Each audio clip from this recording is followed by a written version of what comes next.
step into the haunted halls of Spooky School. Each week, we take the fearless Jimmy on a journey through uncharted horror territory as we introduce him to spine-tingling movies he's never seen before. Beware, dear listeners, for the chilling tales we unravel may leave you sleeping with the lights on.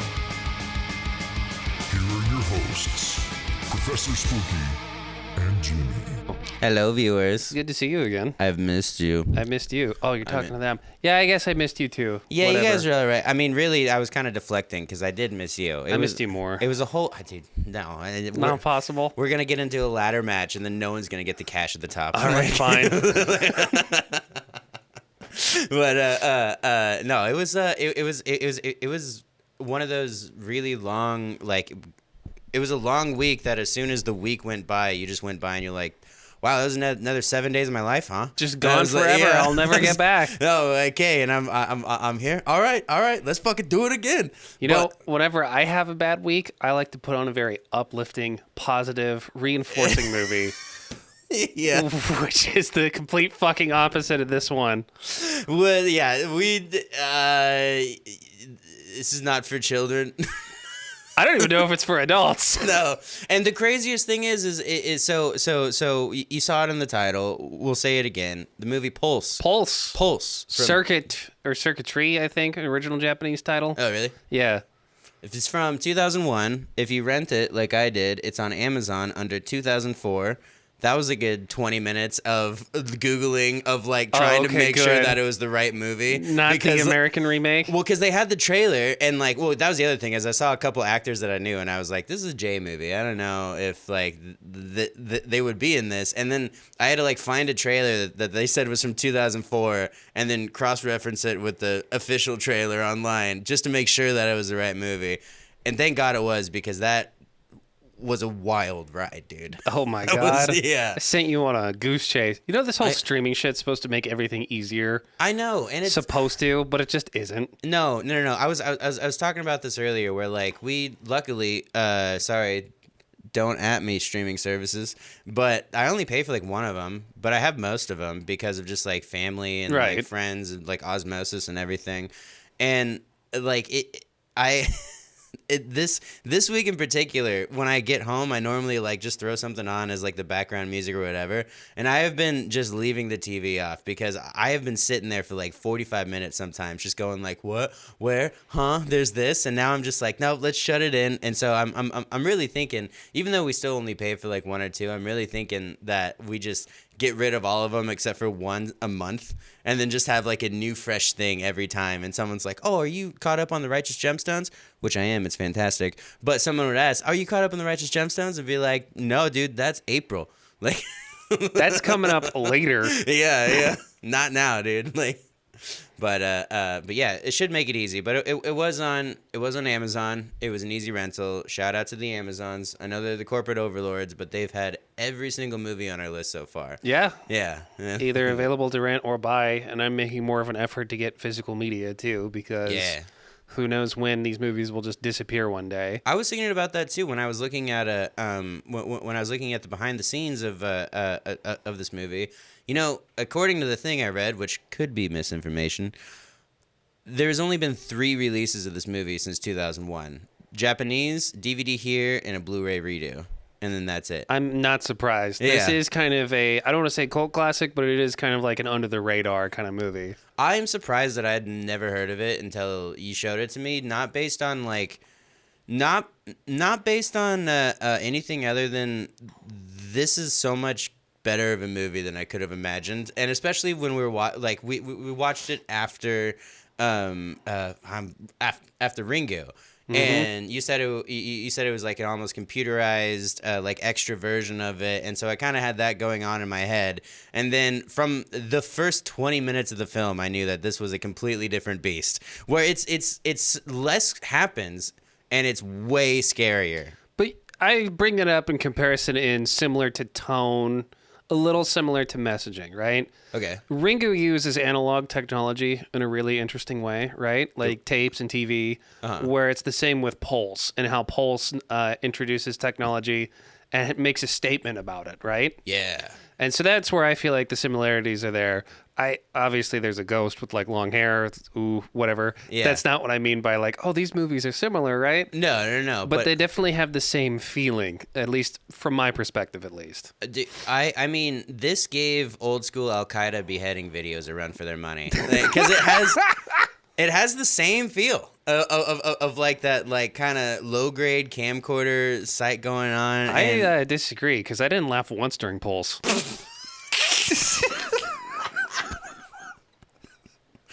Who's your favorite comedian? Bin Laden.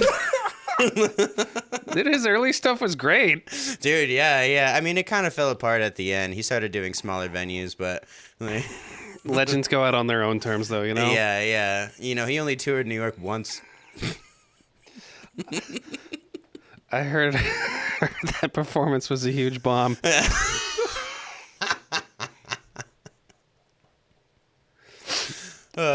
Sorry, you can't make those jokes. 2,000 people died. Yeah. Tower 7, look it up. Anyways, J-horror movies. Oh, my God. It always comes back to one day out of the year. We always just make fun of 9/11, like pretty much every episode. All right. Well, actually, this is topical too. Go for it. You know that I read this again. I don't know how true it was because I read it on the internet, but I guess Japan, in like response to all of like America being hyped on Oppenheimer, started making like 9/11 memes and like putting it on like X and Twitter and whatever, and they didn't realize how much Americans fucking love 9/11 memes. Just make fun of it all the time. Yeah. So I saw those memes too. They went hard. Yeah. I mean, it is. I mean, like that's probably. I mean, I don't mean to put on a patriotic coat, but like our sense of humor, we got a lot of stuff wrong with us, but laughing. At least we can laugh at it. Yeah, like good sense of humor. That's something to keep on about. But anyways, Pulse. Yeah, that's right. I forgot. We do we're in a horror movie. podcast. Yeah. There's one of those. Like, but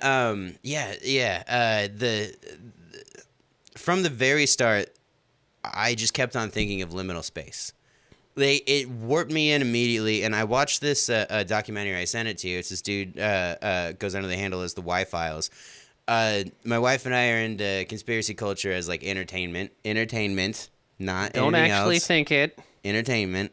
And this guy is the best. And he goes through like all the conspiracies and tells you why they're real and then debunks them at the end. And all while having a nice little fish as a sidekick. So his videos are really funny. Okay. But he did an episode on liminal space, and that thing that was going around of the video of like the ever-ending Office Space. Oh yeah, right? the back rooms, right? Yeah, the back rooms. And so I watched a video on this like pretty recently, and then went into Pulse knowing nothing else about it. And it was like it was just continuation of the back rooms. It felt so similar to that just eerie vibe. I mean, the cinematography, that's the right word, right? Yeah. Just the cinematography. Well, okay, wait. How are you going to use that word in context here? Every shot is eerie, long, interesting, and like stalkerish, and like kind of has. Okay, You learned something. I'm proud of you. Hey, how many lessons in? Yeah, 7, I think. I'm not sure. Yeah. The number's right here. Yeah, if you were about to be like, the cinematography was great, like the sound design was so amazing, I love the use of music and everything. Yeah, then you'd be way off. But Yeah. No. I was talking about the picturesque moments of it. the shots, It really. the cinema, Cinéma. That legitimately the every single shot you can just pause it wherever and it looks cool. I mean it looks amazing. Yeah, it's like Wes Anderson for people who are really depressed. have nowhere else to go. No, and they only want to go to the room with the red tape. But we'll get into that. And it's interesting that you bring up use of liminal space because that's kind of like a newish phenomenon, I think. Even the term like liminal horror has become its own thing. Everyone's kind of making their own little rip-off of the back rooms, right? Okay. But when you bring that up, my mind immediately goes to the opening shot where you remember how like the movie starts with the beginning. Well, let's not get into the movie discussion yet. I just want to use this as an example. Yeah. The movie starts at the end where our main character is on a ferry boat. Yeah. And then this captain comes out, checks on the main character, and there's this beautiful bird's eye view of that ferry. I guess it's not even a ferry. It's a whatever, right? It's a Yeah. boat. It's a boat in the ocean, and the ocean takes the entire shot. This boat is like this big in the center frame. Yeah. And then it hard cuts to this tight, cramped office with computer monitors everywhere and this disorganized desk and everything. Yeah, And yeah. you're right about it being very liminal in how it uses its space. I mean, the small points where the characters can exist in this are so nicely used. I mean, even going into just a little bit of like the first probably 10 minutes is when they do go back to the office. They're searching for a friend that they can't find. And so one of the people goes and tries to find Taguchi, I think. Let's get into the actual film discussion then. Okay. Let's bring it up because I actually do have everybody's name written down. I came prepared. And yes, Taguchi. Okay. So when We open up, and it's that shot that I just described to where our main character's on a ferry. Uh-huh. And then it goes to like this really creepy shot of like an office. Not an office, but like a home office, right? Yeah. And it's the most 1999-ass looking office ever. These big, beautiful CRT monitors. Yup. This tight, cramped desk with just a bunch of shit on it. there's not and a single flat screen in 20 yards. an Like- old like- school mechanical keyboard where like the neighbors probably heard him type on that thing. For sure. Just crunch, crunch, crunch, crunch, crunch, right? Yeah. And there's this weird, very eerie static sound effect going on. And underneath it all, maybe this was a little bit before your time, but you can hear the sounds of what's called dial-up. Oh, the Skrillex noises. Yes, the Skrillex sounds. Yeah, yeah. Every time you connect to the internet, you would get dubstep blasted into your ears. Yeah. Actually, no joke. I've because like that punchline has existed since dubstep, and I went to high school when dubstep was at its peak. So I like, I'm very familiar with the joke and the sounds and the everything. But I think this movie legitimately was like one of the first times that I heard it because like it had the internet starting up, and I was like, that is a beat. Listen to that. That's actually pretty fire. Yeah, who came up with that? Wow, you selling out to Paramount here soon? That's crazy. That's crazy. Like, it's Macintosh. Like, It then cuts again to the polar opposite of what was just established there. Because now we're at this plant store. And this is such a brilliant choice, right? Because this whole movie is about technology taking over our lives. And later on in the movie, quite literally, it's taking over. yeah. But we're in a plant shop, and there's nothing but beautiful plants. Yep. And it feels so, like, voyeuristic, like dirty. Because we're looking through a window. And we just follow through a window this whole time, right? Yeah. And this is such brilliant setup and payoff throughout the first 10 minutes of this movie. I need to tell a very embarrassing story. Okay. I learned about this movie because I was very lucky that my local Blockbuster had a DVD copy. All right. Yeah. I was probably 15 yeah. when I rented two movies, one life-changing weekend. Yeah. The first movie was Evil Dead 2. Sick. The second movie was Pulse. Very different. And Pulse had the curse of being the movie that I watched after Evil Dead 2 for the first Dude. time. Yeah, you can't match up to anything after that, can you? It's Especially at, you said 15? Yeah. Dude. Oh my god, a 15-year-old seeing Evil Dead 2 for the first time? Yeah, that may as well be your first pair of boobies. I think, well, even better. Yeah, I mean, come yeah. on, right? Yeah. But, like, I had to be younger than that because I was, like, 9th grade. So, like, probably 14, 15-ish, right? That's rad. When you're finally developing your young brain, right? Yeah. So I watch Evil Dead 2, and it is the most gory, overstimulating, Yep. insane movie I have ever seen in my entire life. Non-stop actions and one-liners the entire ride. Pretty much, yeah. Gallons of blood. Yep. And then I was like, oh my God, that was so fucking cool. I can't believe it, right? Yeah. Time to put on this little movie called Pulse. Yeah. Right after I watched Evil Dead 2. I didn't even wait. I was like, this movie's probably going to be even better. It looks so cool. Yeah. And I started watching it. The opening scenes that I just described, Yeah. right when our main character, whose name is Michi, right when Michi says, I'm going to go check on Taguchi, see how he's doing. It's when I went, this is boring, and I turned it off. Yeah. Honestly, you shouldn't feel bad about that. I was 15. Yeah, I mean, it's I don't like to label movies like this, but like there is certain things like not just movies in the vast array of human experience. There is certain things that like you just don't get until or like you just You don't learn to appreciate until later. It's not an age thing either. It's a life experience thing.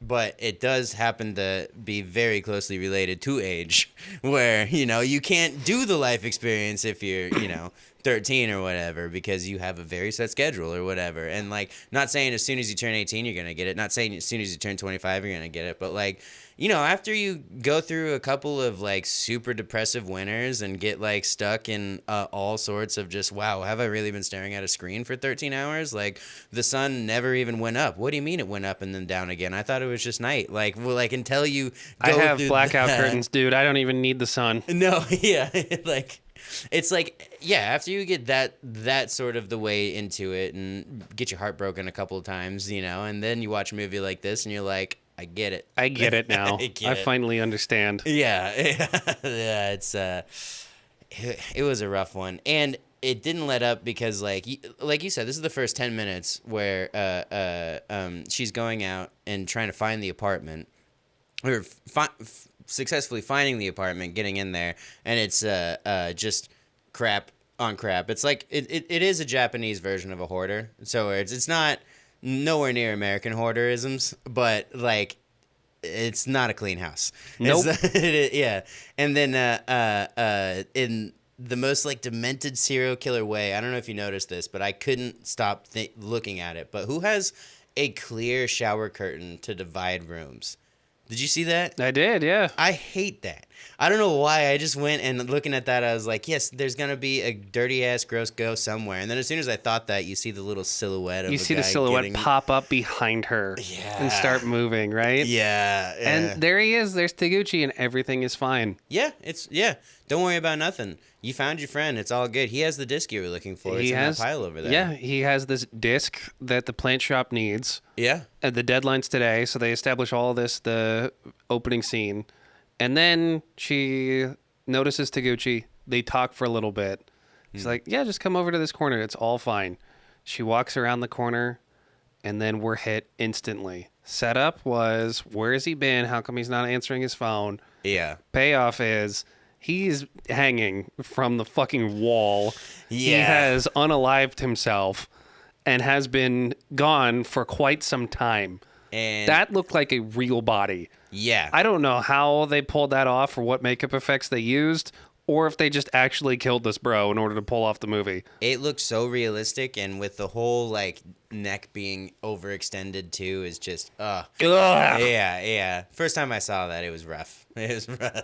I don't know why I said first time I saw that. Yeah, when I saw that, it was fucking rough. I was like, yep, that's a dude who just loves slip and slides. Yep. And now he slipped and slid into heaven. Yeah. So opening shot. Tell me what's going on through your mind here. Like I'm guessing this is your first. You just said this is your first time ever seeing this, right? Yeah. Okay, cool. No, here there isn't much other than I'm creeped out. It's eerie. I'm not sure. Honestly, after seeing the movie, I'm not totally sure what to expect of it. But like for sure, in the first like 10 minutes, I just wrote it off as like this is a ride. Something's gonna happen. Like I knew that this was gonna be some type of poltergeist story. But yeah, I had what's the word? Had no guesses. No expectation. Yeah. I was just still riding the wave of. I mean, you could have easily had the It Follows soundtrack underneath the way that this movie feels too, just that super eerie synthiness too. Doom. Yeah. I was kind of waiting for something like that too, which the soundtrack was good, but it wasn't as good as It Follows. But that'll be in another episode. Nothing's as good as It Follows. That's true. Yeah. And then, okay, here's where I'm a little divided, I feel like, when it comes to how this movie gets to me, right? Okay. There's obviously the scary scenes. But the scariest part to me is how they all reacted to what just happened. So we have that suicide scene, right? Yeah. We have that unalive scene, because we Yeah. can't say that word, otherwise we get demonetized. Yeah. Slip and slides. Slip and slides. Yeah. He commits slip and slide. And then, see, us laughing about it, we're part of the problem, too. Yeah. Our main character, Michi, ends up in the police station. She just gives a very brief statement. It's all done in this brilliant montage. So you see her in the back of a police car. Her coworkers come pick her up from the police station. They go get lunch, or either like lunch or dinner together or whatever. Yeah, But they go yeah. out to eat together, right? Yeah. It's an odd choice. And then they just kind of talk casually about what just happened. Their coworker, presumably their friend, Yeah. is gone. Yeah. And Junko, coworker, and Toshio are just talking, and then all of a sudden Toshio is just like, maybe he just wanted to die. I get like that sometimes. And then this line, it still stings every time I hear him say it, right? He goes, it could just be so easy to hang yourself. Hard cut immediately to the next scene. No room to let that breathe or to let that be like, excuse me, what did No. you just say? No resolution whatsoever. Just the hardcore. That was the most real thing in the movie. Was just some other dude going like, "I get it. Like, It could have been me. like, Bye. yeah. And then a hard Yeah. cut. Move on to the next day. Yeah. I mean, I guess having that attitude in that situation is there has to be some healthy elements to it, but probably not the healthiest reaction to it. But like, yeah, that definitely stuck with me. Where like, there's not one happy person in the entire movie. There's not one happy Nope. go-getter. Like we do have a cool guy, but He starts cool, yeah. and then things happen to him that we'll get into. But yeah. Yeah. But yeah, that is the weird thing that which I guess, now kind of reviewing it really quickly in my mind, the rest of the like darker horror movies that we watch, not the like kind of kitschy slashers or whatever, but like yeah, even in Ringu, there was the main character was happy as hell for like the first half of the movie, and then goes through the spiral. But in this, there's no, I don't know if there's a smile in the movie, just not one smile. And that's part of its really oppressive tone. Is that you feel the loneliness. You Yeah. feel the dread. You feel it all of what these characters are going through simply through visual cues. The loneliness meter, like, don't I couldn't convince my wife to watch this with me because I don't want to like bring her down with me. But I'm not gonna lie, watching this alone, and then like the whole time when I came home to watch it too, my dog was just out playing outside and didn't want anything to do with me, and my cat was nowhere to be found either. So I was like literally the only being, and just watching this, and I was like, it's just dark. It's just a lot. I could just really use a friend right now. Yeah, no kidding. Can I pop Joe on FaceTime real quick? Yeah. Okay. But honestly, it all needs to be there for the overall tone of the movie, and why I think that, we'll get into it later, but why I think that this is a top-tier horror movie. So they have a meal together at a restaurant. They're basically just like, yeah, whatever. I feel the same way too. Hard cuts to the next day, presumably the next day. Hopefully not the same day, yeah. No. Because the atmosphere in the workplace, Michi's just sitting by herself, still upset about what happened. Her coworker Right. Junko comes up to her and is just like, cheer up! Yeah. Feel better! Don't think about it. It's fine. Yeah, come on. He's in a better place now. She's like, That hit me somewhere deep of Yeah. kind of knowing that like when I croak, the people in my life are going to know me, especially my coworkers, and they're going to be like, "Oh, he's gone. He doesn't work here anymore." Thank fucking God. dude, I mean that Native American saying that's you died twice, one physically and one when like no one remembers you again. And man, I guess he died twice in the same week. That's like he unalived himself and then his spirit was brutally murdered. Because it's Yeah. one thing to be like, dog, we've stopped talking about that, bro. It's another thing of like, just don't even remember him. Yeah. Who cares? Just move on. It'll be fine. What are you doing? You have a great job at a plant store. At on a top plant of a store. nameless building where it's always overcast. Beautiful weather in whatever city this movie takes place in. I should have that pulled up. So as they're talking, they're like, let's go find out what's on Taguchi's disc. They go into this office, pull it up, And now things were freaky, and they get even freakier. Even freakier. They find like the spreadsheet. Who cares? Boring. I can't even read what's on there, right? Yeah. But then they find this picture on his hard disk of it's his apartment, and he's standing in a corner, and he has the weirdest monitor setup I've ever seen. Yeah. Because he has two of them, which is based. He's a gamer like us. Right. But one is like higher than the other one. And on There's not one gamer that's good for. exactly, yeah.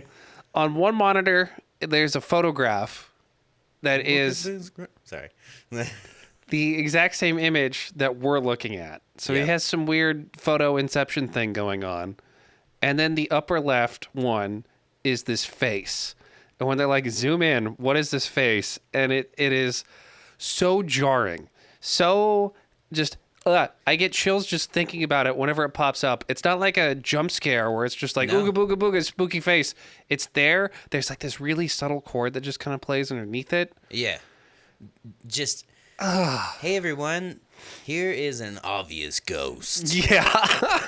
And you know what's crazy is even back then they had the CSI Enhance. Enhance. I was thinking about that the whole time because I was like, this is 2004 computer, and like sometimes when I get a text on my phone and I zoom in, all of a sudden it's just squares, and it's like, how did you get the picture of the face in Blu-ray? Like, how did this happen? Well, the ghosts have future technology. I guess that it's a film shot on the internet then. Like, Yeah. That's how, like, I mean, good on them. It's pretty cool. Who But knows what resolution ghost cameras are at these days? it's so. at least at 69/420. Hell yeah. So what's going on through your mind here the first time that you see all this? Because this freaks the fuck out of me every single time I watch it. It's ramping up. It's for sure ramping up. It's not. I don't think it scared me. It didn't get to me as much as I thought it was gonna be because I thought like I was fully prepared for the horror bombs to start dropping a lot sooner, or not sooner, but a lot heavier. Like I didn't realize that they were just kind of like flinging seeds from their wrist on a giant farm with the Right. scariness instead of like just the whole crop going here, it's already planted. Like it's just little things here and there, which that helped a lot for my not that I was ever like bored trying to like look away from the film, but it just worked as like a magnet for my eyeballs of like, okay, it's getting warmer. We're getting there. I only had to look away one time, and I'll tell you when it is. It happens. I later. have a guess. Yeah. I have just a prediction as to when. Yeah. So we cut from this very suspicious looking shit, and now we go to Michi's apartment. Yeah.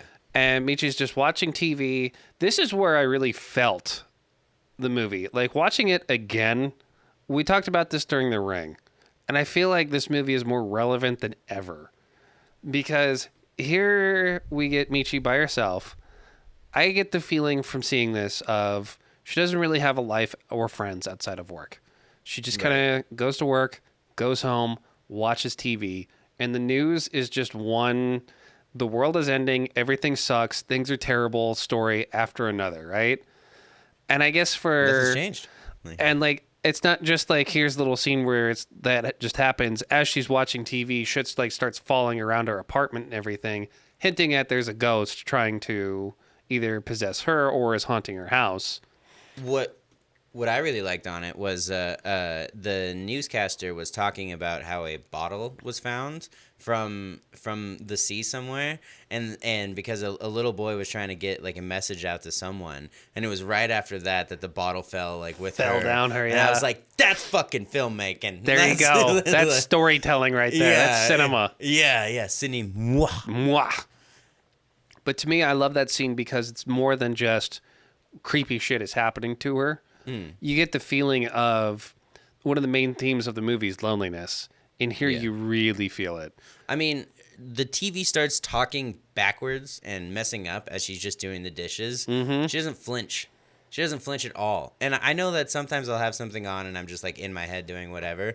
But if I hear backwards devil speak and then maybe shit going on, like I'm going to look immediately. But she was either deaf or completely unfazed by it, just by like, I don't know what this is, but I just need something else from the mundane, or she is so mundane that she couldn't care what it is, you know? Even if a demon just came into my life right now, who fucking cares? I ain't got I time for know. this shit. Yeah. It's My like, boss wants me to be in the next day early.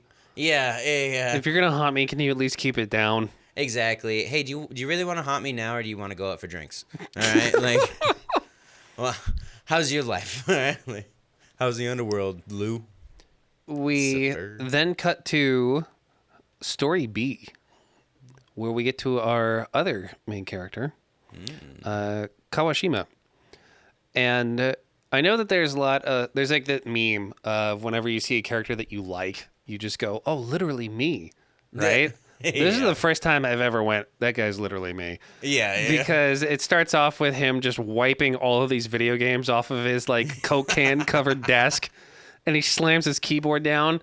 Yeah. I love this scene so much because he's just trying to figure out how the fuck to get on the internet, right? That's it. That's all it is. Yeah. And I can't even count how many like times I have seen a movie written by a guy who obviously does not understand current technology or anything. They just kind of go with whatever their kids probably told them, right? Here's where I know in my heart of hearts, the person that wrote this wrote it from the fucking soul and wrote it from experience, right? Yeah. Absolutely. When he puts in that, okay, so back in the day, the internet used to come on a disc and you would have to install it from that disc, right? Yeah. And then the terms of service pop up and he just fucking scrolls right past all of it and clicks, yeah, sure, I agree. Dude, what is this crap? Just agree. Just agree. It is the international language. It really is. Just what are we signing over? We all this we could be living in this movie right now for how little any of us read on anything. I mean, like, I haven't downloaded TikTok on my phone because of a thing my crazy uncle told me like 2 years ago, and that's it. And because of that, I'm just like, okay, yeah, sure, I won't do that. Meanwhile, I'm sure Google has everything about me. They have a file. They're listening in on this convo right now. Yeah. They know about that thing on my, no. Yeah, they know. It's because I can't stop sending it to people. It's Especially Google employees. yeah. Have you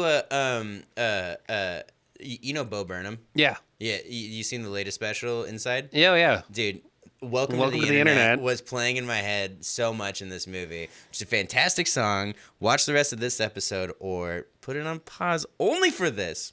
But you gotta know the song because literally throughout the entire movie I was like, boom, boom, boom, boom, boom, boom.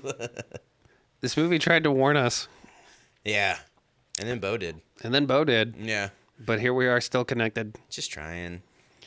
So he's bumbling through, trying to figure out how to get to the internet.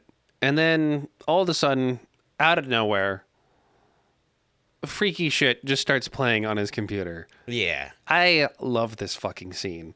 Yeah. So it's like, how do I describe this? Basically like live streams from other people's apartments start playing. And they're all just as disheveled and shitty looking as our new character. Nobody's happy. Nobody's happy. They're all he's clicking through all of these different live feeds of everybody there. Yeah. They all just look miserable, depressed. One fun fact about this scene, there was one guy who, when he gets clicked on, is like laying on his desk, and then all of a sudden just like gets up and then looks into the camera and he's like grumpy looking. Yeah. That is the director of the movie. Oh, nice. Mm-hmm. That's cool. I was hoping it was something special like that because it was like the only animation from anybody that we saw from these ISIS beheading videos. That Pretty were much, going God. back, it's like, It's so dark and dreary looking and just depressing, and you can tell everybody on there is just so alone. And you get this sense of loneliness throughout it all. that's just the wild. Like, I mean, because we've all been on chat roulette and what are the other ones, like, imagine going on those sites and just clicking through and everyone being like, No, imagine in this movie instead, Like- it's like you're clicking through and then all of a sudden it's just a dude naked jacking off. yeah. That's what it should be if it was ever like remade or wanted to be realistic. I mean, honestly, yeah. There's always someone. Doesn't matter how sad someone is. It's like there's always that dude that he's got a big one. He wants to show it off. So I didn't like. It's not like he just kind of stumbled upon the site or anything. It just pops up. It just says, "Do you want to see a ghost?" And he is able to access it and looks through and sees all these people. Right? Yeah. He is kind of just fucking around, and then another highlight for me, at least, is when he gets to this guy who's wearing a red shirt and a garbage bag over his head. The version I watched didn't have the subtitle of what was written on the back. Neither. And I had to look it up, but it says "Help me." Wow. So yeah, it's a guy wearing a bright red shirt, so bright that it's actually picking up on what basically is just black and white footage, Yeah. with a garbage bag over his head, with "Help me" written all over. Yeah. Slowly crawls up to the screen and grabs the garbage bag and starts pulling it off. Slowly. But before he can, our character makes the smart choice of like, nope, Yep. turning that shit off. I don't need to watch this. Yeah, he is the smartest person in any horror movie so far. So far, yeah. Yeah, just like, I don't need that in my life. Thank you. He tries to go to bed, but it's a spooky movie. So as he's asleep with his back towards the computer, the monitor comes back on. Yeah. That was so well done. I love this sequence just because of how off-putting it is, and just it does so much with so little, but it's so uneasy. It's so uncomfortable to watch. It really is. What's going on through your mind when you're watching this? So much with so little is the perfect way to put it, because there isn't much really going on other than like a dude's in his apartment kind of watching creepy videos, but the way that the camera angled him asleep and the computer in the background kind of moving, or like just how not bad, but just like how unput together the dude's apartment was, which like me, if you have an unput together house, that means I'm unput together. So like you could just tell that he's just kind of, I don't know why he's getting on the internet. Maybe he's trying maybe you heard about OkCupid or something, but It's revealed why. You have to look for it. But later on in the movie, you see a big box PC version of Quake 2. nice. And that's how I knew he was my guy. Yeah, that's freaking awesome. But yeah, no, just acceleratingly creepy. We're ramping up here, and I didn't know that he looked away, because that was the part where I looked away when the guy was pulling off the trash bag. Okay. I was like, I don't know what's under here, but I'm not gonna do it. I don't Like, need to know what's going on. Yep. Yeah. That was the one thing, because I'm like, if it's anything like the face from Ringu when they pull up from the swamp, I'm like, I don't need to see that again. That's fine. That's But fine. no, it turns out it was nothing. But It then cuts to the next day where he's in a computer lab and he's just asking random people, like, hey, I saw some fucking weird shit going on, dog. Like, can you help me out with it? And the first dude he's talking to is just kind of like, I don't care. You're either making this up, or if you're not, I don't want to be a part of this. Nope. You're getting hacked. Don't talk to me anymore. Bye. yeah, the stereotypical horror movie guy was him, and our guy, I forget his name already, but he's doing what he should do, which is like, something's afoot, I need help. And but then it gets back to the standard horror movie tropes of no, you're an idiot, see you later. See ya. Deuces. And then Haru Kawasiwa, I definitely did not pronounce that right. There's this really cute scene between the two of them. Yeah. Where she overhears them. And she's like, whoa, ghosts? Death? Murder? Yeah. Count me the fuck in. How? Whoa, you saw this, huh? Yeah. And she has to, like, basically teach him, like, okay, you got to do two things. You either have to bookmark the website, or you have to hit this button right here, print screen. And it's so cute how he's, like, taking handwritten notes on this, right? Print. And of course, back then in 2001, who knows how many people even knew that there was a print screen button on their keyboard? No, I mean, I hardly know that there's one now. There's definitely not one on the laptop. There's not one on this Yeah. laptop, that's for sure, yeah. When I first heard that, though, I was like, okay, great, printing a ghost. That's how they enter. That'd be great if it was like he had a printer hooked up to his computer, and then just like 5 minutes of just like a printer booting up, making that horrible screeching sound that they usually do, as it just like prints out a whole bunch of pictures, right? Yeah. The other friend, for some reason, I cannot remember why, and I can't remember how this even started. But the other friend just started to make his way over to the water park enthusiast house. The same, and actually, what was really cool is the same shots were used for him as they were in the beginning for our lady lead character. And so, getting off at the same point, going up the same stairs, doing everything, and and then he breaks into the apartment again, and same spooky everything, but the thing that I don't get is like, what is the fascination of doing this at night alone? Stop it. Stop it. Stop it. Stop it. You were in a friend group. You can get other information. At least I mean, I guess they didn't have cell phones back then, but at least do it in the daytime or something. But so this guy walks past the goddamn shower curtain. The shower curtain should not be there, and he still goes. It's the creepiest thing, dude. I don't like it. It's Dexter, but but that's where Taguchi comes back for just a split second, and I knew it was coming because it was that long form shot of just walking down that hallway, going past the shower curtain, and it's dimly lit. You can't really see anything, and then when the light does turn on, he's just standing there, and it's like, oh, hello, how's it going? And it's just like nothing ever happened, and he runs up and hugs him, and then as soon as he walks back and then checks again, it's just that kind of black soot. Black spot. Yep, Yeah, where his body was hanging. Dude, yeah, which comes back multiple times through the movies. Yep. But that was a jumper for me. I definitely did the whole, Oh my goodness. Yeah. But I just don't know why Mr. Dumbo the Columbo was going out alone. I don't understand that one, but He's already going through it. So I Yeah. got a sense here that he kind of does not care if something happens to him. no, but I believe it was in the same building.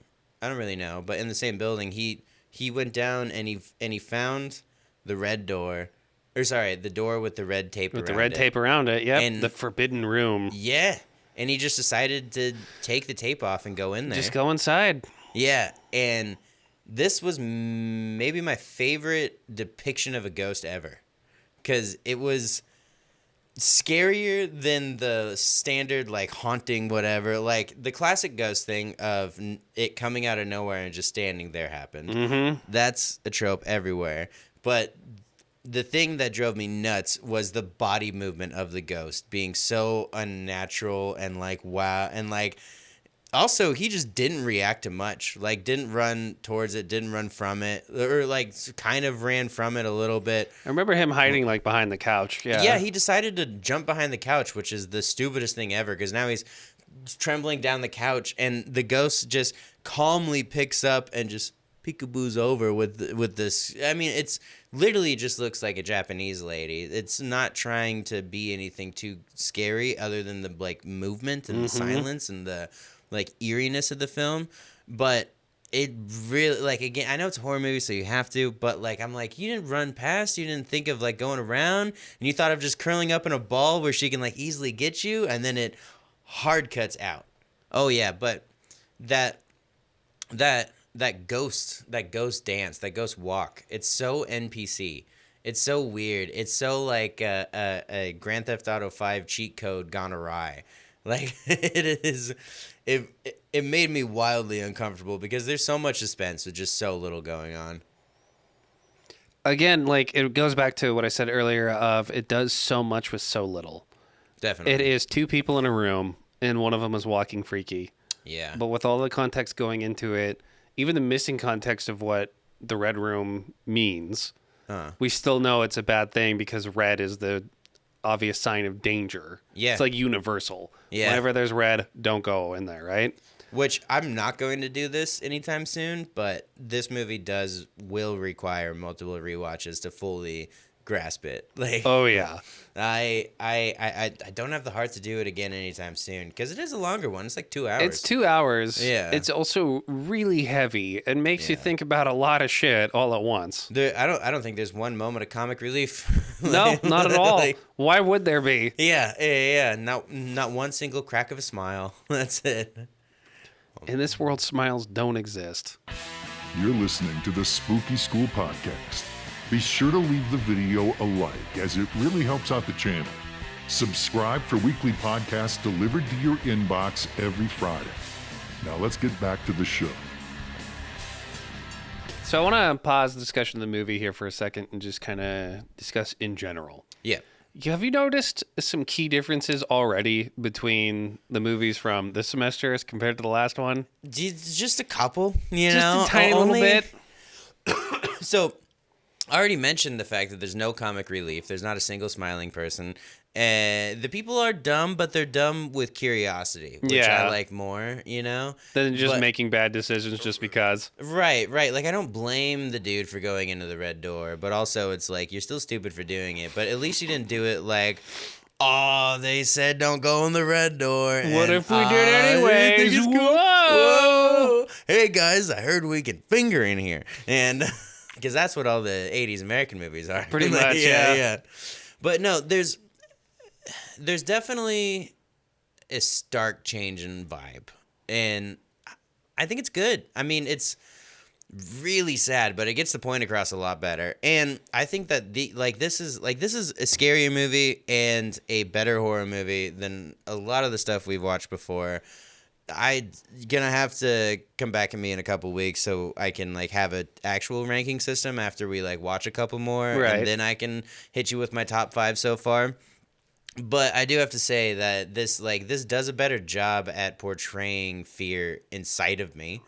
And a lot of it has to do with just the sheer trend of loneliness. Because, you know, with the American horror movies that we watched before, it is blade into skin. Yeah, Like, there's that is really the not thing. much anything else to it. I don't know if there's any blood in this movie.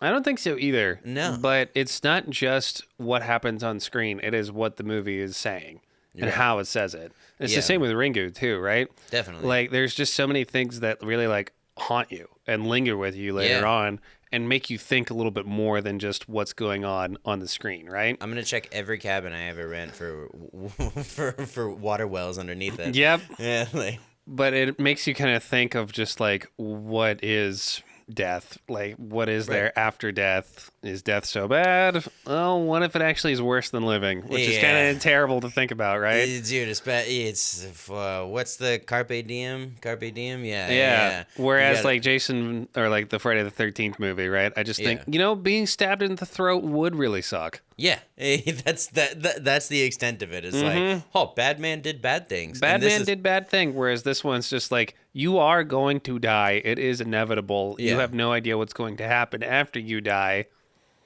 And the Good internet, luck dealing with that.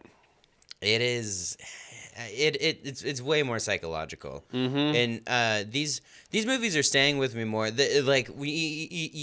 You know what's really working when I no longer run up the stairs when I turn out the lights, which is something that happens with like the early 80s horror movies and like all those like kinds of pictures. But with these ones, it's a lot more just like I'll be laying there in the middle of the night and I'm like, wonder if this is anything like death. I ain't got any lights on. With the And, slasher movies that we yeah, like- watched, right? You Yeah. turn the lights off and run up the stairs, right? Yeah. But now after watching these, you just turn the lights off and you're like, even if there is a slasher, who cares? Yeah. Yeah, I mean, honestly, if you've came for me, you've come for me. So take it, all right? I've had a good life. I'm ready for it to end. I mean, yeah, I got a couple more things that I'd like to release before I die, but even if it doesn't happen, I'm kind of like, it's been good. It's been all right. Yeah. Got a hot wife. That's pretty cool. That's all you need. Yeah. But yeah, I feel like just these two alone are a great representation of J-horror in general. Yeah. And to me, you get a sense of they're trying to say a lot more. They're using this medium as a way to say something and say something compelling that Yeah. makes you do this thing called think. And when you Yeah. start thinking about those things, it can kind of send you into a little bit of a downward spiral. I mean, I really hate to sound so stuck up, but legitimately, now we are talking about two different time periods in movies too, because a lot of the stuff we watched is from the cocaine era of America and that big giant go get 'em attitude, which culturally is like was just part of the zeitgeist, and like I it's just not. It doesn't stick with you like a movie should. You know what I mean? Like, they stick with you because they're cool and fun and like, holy shit, that was a good Friday night. Like, we saw that movie and it was fun with this group of friends or whatever. But this is way more like each one of these movies I'm gonna hold at a higher regard than any of the other ones. I'm gonna wait to make my top 5 and see a couple more, and maybe not even make the top 5 until the end of like the third the third class. But yeah, this is just I don't want to say for smart people or whatever, but like a lot of people aren't watching this, and there's a lot of people that shouldn't watch this, but the people that do watch this and it sticks with them, it's just kind of like a fist bump over depression. You know what I mean? It's like, oh yeah, I've been there too, don't worry. And it's you have something a little more to be related to, because I don't think anyone that's like had someone in their family get stabbed is like stoked when another person brings up Friday the 13th or whatever. And it's like, oh yeah, we can relate on that. Isn't that nuts? Yeah, fucking Aunt Carol, dude, just but like Carved to pieces. Yeah. But no, this movie is much more like, you're sitting there, you got a nice pint, and you look over to the person next to you, and you're like, have you ever Thought seen about Pulse? dying? Oh, Yeah. yeah. And if they say yes, it's cheers. Like, Yeah, same. It is. Like, I think you're onto something though. So like these 80s movies, right? They are great representation of being on cocaine. yeah. However, the two movies that we just watched, they're the withdrawal phase. Yeah. This is what happens when you run out of coke. It's dark. It's dark. You don't It's want to be dark. there, There's a lot of empty space. especially in your nose. There's a whole cavity. It's just gone now. Yeah. Oh man, but yeah, having this be the second J-horror movie I've ever seen, don't worry. Even though I want to, I won't include all the Godzilla movies. But I guess those are kids' movies in Japan. What? I don't know. I don't know. Yeah, but yeah, no. These are these are my introduction to J-horror so far, and I'm excited to get into more. I know that these could very well be just like black sheeps in a similar film culture of like, there's no way that everyone with a camera wants to make a silly slasher film too. There's no way that those don't exist over there. I'm not saying that just because of these these borders that we have between countries that it actually produces like different thoughts or whatever. But just having these two movies back to back with what we did, the contrast is crazy. I mean, like, I feel like I should have came in here with a fucking wood pipe today. Yeah. Just like, yeah, man. But it's funny though that this is going to be a more recommended movie for a lot of my friends than not if they haven't seen it, you know? Because it's like Halloween, of course, is recommended for anyone. If you like horror, don't like horror, just like go watch Halloween. It's a great freaking movie. But then like, you know, for any of those friends that just like, I don't know, kind of feel down sometimes, or like just a little more, you got any reading friends, show them Pulse. There you go. Like, Or just like if they're in the mood for something that's going to scare them in like a different kind of way. that's true. Of like, everyone likes slashers in a sense, right? Of it's fun to watch a guy go through, kill a whole bunch of people in a neighborhood, whatever, wearing a mask. Yeah. But this is the type of movie you suggest to somebody if you want to ruin their week. For sure. Yeah. Yeah. It's like, which, to be fair, my week wasn't ruined or anything, but it definitely was like sitting there late at night with a joint in my hand for a little bit, just like staring off at the stairs down to my house for a second. Too long. Just, okay. All right. Or when Like, something like I'm even like- kind of slightly inconveniences you at any point, you're just kind of like, I could be dead. Yep. What if I just did that? You know what would be much easier? Being in the same room forever. Yeah. Until the tape gets broken. Yeah, exactly. Don't bring it out. Don't bring. Which you know what is funny is I don't know if this is sacrilege or not, but I would certainly put this on the movies of wanting to be remade in the same way that. Kind of in the same way. Now, I know we haven't done these episodes yet, but it's something that we both know. I want it to be remade in the same way that Maniac was remade with Elijah Wood. I want it to like come off a little bit different. I want it to be in English. And no, I'm kidding. But that version already exists. oh yeah. There is an American. No, there isn't. No, Go there on. isn't. What were Yeah. you saying? No, I just think that this movie could really well be remade with maybe don't call it AI, but with this new age of AI that we're in and like sprinting towards, I think that Pulse could absolutely be remade for the more modern world. Which if it is to be remade, it has to be remade differently because even though we're talking about the same technology that we've had for the 19 years since the movie came out, the interface of the technology and how we work with it is completely different to where like now just having a random internet site go haywire is not going to be like a scary movie anymore. But I think some type of representative of what AI could mean in the future being kind of cohorted by this ghostly figure and then speaking in to the loneliness that this mass technology like gives us and like how we're so connected with everyone but yet still like don't feel like we have any personal connection even though like I have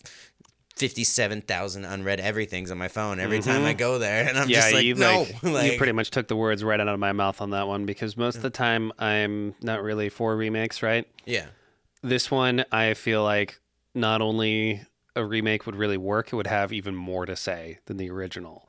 Because Absolutely. look how much our culture has changed since this Yeah. came out, right? I mean those people were hanging out together. And they were still You know- talking about how much they just wanted to die. Yeah. And now, like, after everything we've been through in the last, like, 4 years, Yeah. everything that's been going on, how much, like, we are basically, like, isolating ourselves and, like, using that, like, choosing to isolate ourselves. Yeah. This isn't just a cultural phenomenon that happens in Japan anymore with Hikikomori. It is a thing that's been going on here in the U.S. We have a loneliness epidemic going on right now. For sure. There is so many people who have just decided that podcasters are going to be their parents. Oh my god.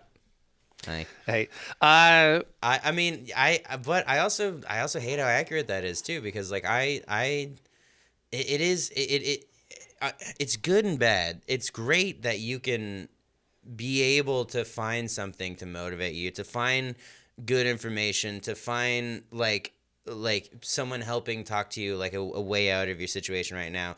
And it is great that that exists now, but the problem is that there's so many false prophets. And even the ones that may work for some people are false prophets Not for others. us. Not us though. But the thing is that we have nothing to offer you.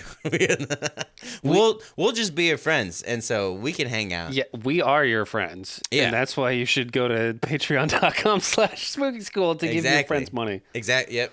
Give your friends money. If you ever see me, Give me money. give Joe money. Give me beer. There you go, Yeah. I'm like, But yeah, I had like, there's just so much that like a remake of this would be able to say in terms sure. of like how completely fucked our culture is, how lonely everybody feels right now. yeah, just how back ass words every like. I don't know. Like seeing friends used to like I feel like it's dwindling now. Like it's getting less and less and less apparent as just time goes on. And you know a lot of that is just like getting older and like being in a society where like we have to work a lot to stay alive, and then like if you want to follow any of your dreams you also have to work a lot too. So like it's just naturally like that's what it's supposed to do, but also it's like within that, it's like, goddamn, no face-to-face contact, like none, like what, like for what? Sometimes I just go to bars and be that annoying guy to talk to someone, just like go sit down and just turn to the right and be like, you want to talk to me? And it ages me so quickly because the only people that talk back are like dads in their 40s. Yep. You know, and it's like, all right, if that's who I got to roll with, that's who I got to roll with. But you know what? The social interaction is worth it. Like, Yeah, it's kind of amazing how much we just kind of don't want to talk to strangers anymore. not even a little. And like it's a widespread thing around the U.S., but For Seattle, for sure. Oh yeah, the dude. Seattle freeze is totally a thing. Bro, yeah, it is. It's weird. It's weird. But I think it's also just has something to do with the depressed ass weather and culture and everything that we have too. That's just like, no, don't do it. And spending all day on my computer looking at ghosts on the internet. Yeah. And trying to dictate exactly how they did that crazy shot. Like, Well, I'm glad that you're digging these movies. I'm glad that you noticed like a major difference between J-horror and slashers, at least. oh, yeah. Having them both have the tag of horror on it seems like an insult to the other one. You know? It's Well, they like- can both be their own Exactly, things. That's exactly. why horror is like, it's a much more complicated genre than people really give it credit for. That's true. And when it's goofy, it's fun to watch. And Yeah. when it really works and scares the ever living shit out of you, it's one of the best things ever, right? Yeah. Like Pulse isn't just one of my favorite horror movies, it is one of my favorite movies. It's so The good. thing is that it will never be taken seriously because it's a horror movie. That's a good point. Despite the messages behind it still relevant today, despite having it have like such a huge following, it's never going to get, I mean, like, obviously you're going to have like maybe a Criterion collection, give it the recognition that it deserves, right? Yeah. But this movie didn't win any awards when it came out. No. It's not going to be nominated for anything. It's not going to be taken seriously as the more highbrow cinema. Oh, it's just cinema. Cinema. Let's just see here. Best Picture 2001. Do you want to see the opening weekend in U.S. and Canada? Which again, this could have a lot to do with like marketing as a whole. But did you see the opening weekend? No. However, do you want to take a guess as to what won Best Picture of 2001? Of 2001. So, and this was, yeah, of course. And I guess this is kind of unfair since it's like the Western movie. So I'm also going to go Best Foreign Picture. Cool. Best Picture in 2001. I'm gonna go with The Aviator. I don't know.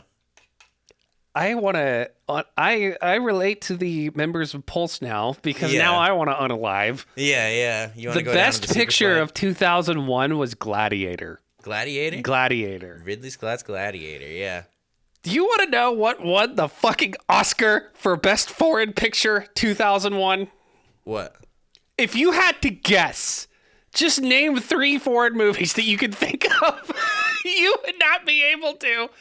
I mean, to be honest, yeah, I don't know many foreign movies at all, especially in 2001. I'm gonna go. What's that one with Natalie Portman and the French guy? French Connection? Sure. Let's just say Yeah, that. yeah, Yeah, yeah, why yeah. not? No. No, what is it? I'll give you a hint. It's a Japanese film. In 2001, 2001. Godzilla 2001 or Godzilla 2000. Actually, it's actually kind of surprising Godzilla's never won an Oscar or anything. That's what It I'm should be. saying. He is the best actor. I will give you a million years and you would never have guessed that the 2001 Academy Award winning Best Picture film, I am not kidding, is Crouching Tiger, Hidden Dragon. Okay, that's sick. With the $15 million choreograph budget. Yeah. That's awesome. People flying through trees and shit during those fight scenes. And they're just Yeah. like, dude, this is the best movie of the year. That's what greenlit Kung Fu Hustle. Like, True. like- yeah, that is silly. I mean, movie awards are always just so weird anyways. I seem to care about them every year, even though, like, I still also don't. But, I mean, both of us now have seen Oppenheimer and Barbie, and those movies are going to rule next year. Yeah, Absolutely. I'm sure both of them are But- going to sweep. Deservingly so. They were pretty good. Right. But in terms of films go, if you had to pick between the two of them, Crouching Tiger or Pulse. Or Pulse. Yeah. I Which one think- do you think is the better movie? I would imagine that Pulse would have a little bit more weight to it. You Just know? a little bit more, yeah. Yeah. Not as much as the Same Hero's Journey, which is okay. It doesn't have You to can be a deviate hero's from journey. that a little bit, yeah. But yes, I would say Pulse is a bit better of a movie. Just a little bit. Yeah. But you know what Pulse needed in order to be an Oscar winner? What's that? Kung Fu. Kung Fu Fight scenes. Well, that's what the ghost lady was trying to do. Dude's It was just gliding really in the slow. trees, Yeah. Dude's gliding in the trees. That's what we needed in order to make this true, pure cinema. Man, we really missed out. We really missed out. Do you want to know the opening weekend of U.S. and Canada? Which again, this could be in For Pulse for Pulse. in 2001. I don't know when it was, but yeah, the opening weekend in U.S. and Canada. Now this probably has a lot to do with marketing. Is it the American version? No, I'm on the Japanese IMDb's, Okay. so it should be. And if we're wrong, it's IMDb's fault. Not ours. Yeah. We just spread information. We don't make it up. Yeah. Yeah. $7,250. I'm not shocked. No. I was going to guess 0. Yeah. Because who the fuck would have heard about this movie way back That's in the what day? I'm saying. Like, I'm not shocked by those numbers because it's like, number one, marketing is way easier now than it was back in the day because you could just pop it up based on what people like. But yeah, I mean, but 7,000. I mean, those are people. That's less people just stumbling into movies. You know, that has to be zero marketing whatsoever and just people going blind. Just to be like, Could you imagine being one of the people that just like, yeah, sure, Pulse, that sounds cool, whatever, going to that, being presumably all alone, yeah. and then seeing it on the big screen? Oh my god, that drive me nuts.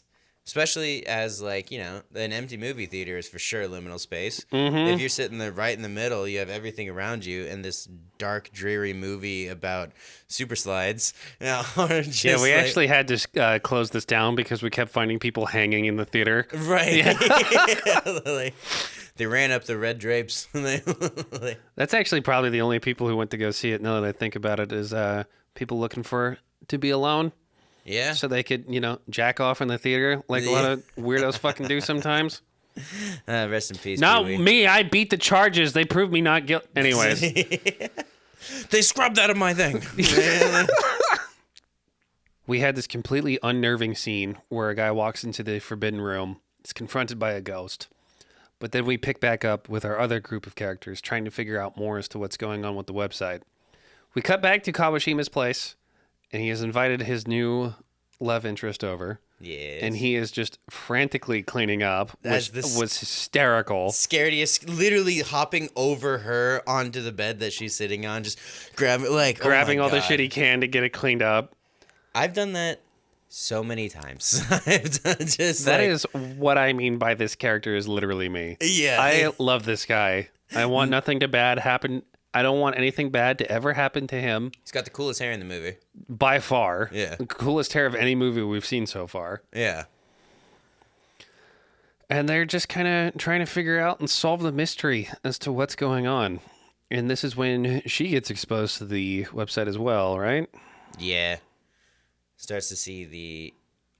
I cannot think of anything else, any other way to describe it other than like old terrorist videos. I don't know why, but that's just the thing that keeps on going around my head. But it is that just like really. I think that Early says a home lot about recordings. you of just like this movie is a little nostalgic for going on the internet in the early days, and Right. your nostalgia for going on the internet in the early days is ISIS beheading videos. Yeah, I mean, you know, my parents took away our TV until I was yeah, like I didn't have TV till I was probably like 13 or 14. We don't want you watching that violent stuff on television, I so had we're to just find going to it. give you unfiltered access to the internet, unsupervised. Yeah. I'm like, wow, these dummies are really well made. You can still see the blood squirting out the thing. They're still screaming too. That's great sound design. Yeah. A lovely but weird metaphor that they had going on was that game or that screensaver. That weird like it looked like yeah, just a screensaver from the early 2000s. But I guess it was some type of a computer program where these two dots are or these multiple dots are attracted to each other, but as soon as they get too close, like they then bounce away. But then they get attracted to someone else, but they get too close and they bounce away, and then they couldn't. They could not ever like link together, or else the whole thing would fry. And I don't know why I thought it was a cool analogy, because after finishing the movie, I have no idea what it represented. But they just left it in there for a good like maybe something to ponder. It's definitely an analogy on loneliness. It is for sure. Yeah. It reminds me of there's a classic anime I love, Neon Genesis Evangelion. and they Love have anime names. That's great. they have a whole episode called The Hedgehog Dilemma, and that's exactly what this reminded me of. Okay. Because in that episode they talk about how imagine people being hedgehogs, and hedgehogs want to be close to each other, but because they're made out of spikes, if they try to get close to each other, they're just going to hurt each other. Oh, okay. And I think to me that's also what that dot matrix really represented was people want to be close to each other, but again, if they get too close, it could fry the whole thing. That's perfect. Yeah. I like that. That's why everyone adopt dogs.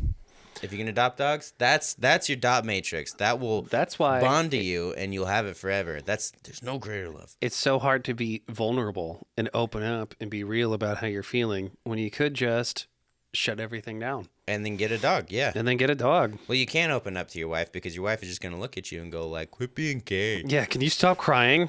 Yeah.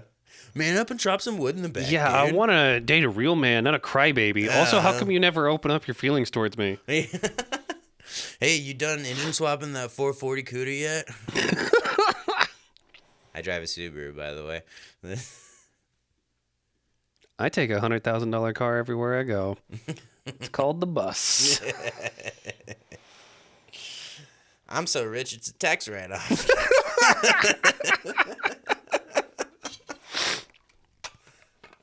So we get some amazing quotes in the next scene here because after the apartment scene where they try to take a look at the website, we cut back to the plant shop. And I love this quote. You even wrote it down here in your notes, which is, again, it goes back to exactly what we were just talking about with the hedgehog dilemma. Yeah. Which is, words said in friendship with the best intentions always end up hurting the friends deeply. And then you wind up getting hurt. Is friendship always this way? If so, what's left? If I were you, who needs a friend like that? A courageous choice in itself. This guy is a guru that came out of nowhere because he's just the boss of the plant shop. He's just the right? boss, dropping some wisdom. I need this to be in every movie. Comedy, horror, drama, anything, action. Like, just, I don't know. Maybe this is exposing some internal issues of me, but it's like, if you're a nice old guy, give me advice. I may not listen to it. I may not like it. I may not take it to heart. But if you're just a nice old guy, just give me some advice. And then you're going to end up with like a crazy quote like this, which is some dude that has probably learned this when he was 30 and has been silent for 30 more years before he went out and like brought it again and is like, oh, you're looking for your friend? And you're looking for him because he hasn't contacted you? Well, he probably hasn't contacted you because he doesn't like you. And you need that to enter your psyche now and be okay with it. And then, he's actually right over here. Never mind. He actually, he's arrived. Never mind. Yeah. But he's a little different because he kind of had an encounter with the spooky ghost, The spookiest ghost. He saw the face, which is always unnerving. Yeah, which I didn't look away at this part. But is there any scary face in the movie? Like, I didn't really see one. Specifically in the girl, like the girl ghost looking down and pulling over.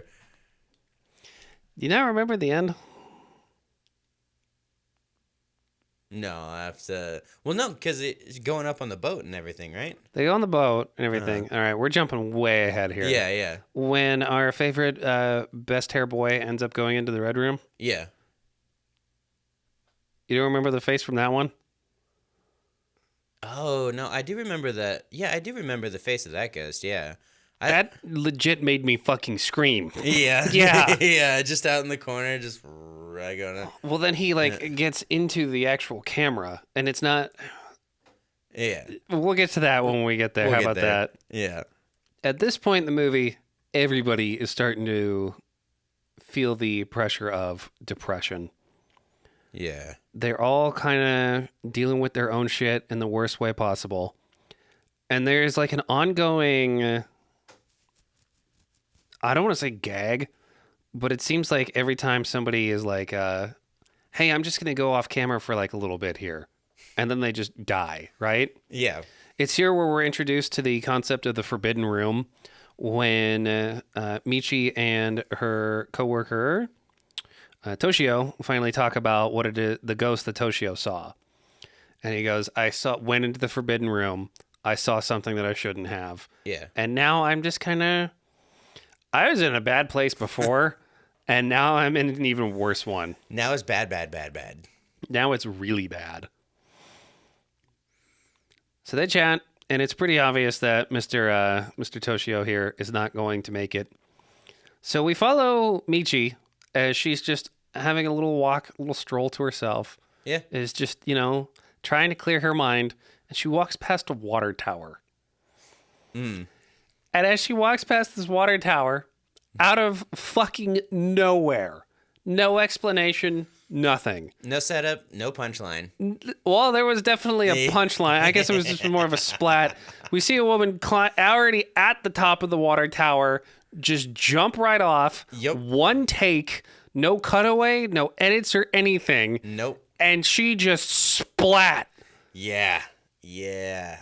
And whoever did the sound design did a way better job than in Ring. Because if you imagine, like, if it was, you remember that sound effect when Sadako gets hit over the head? Yeah. If that piece of shit sound effect played when she hit the ground, I would have, like, laughed out loud, right? Right, But right. seeing this, I was like, I'm pretty sure that woman's, like, actually dead. It was a perfect representation of failing at flying. It was she.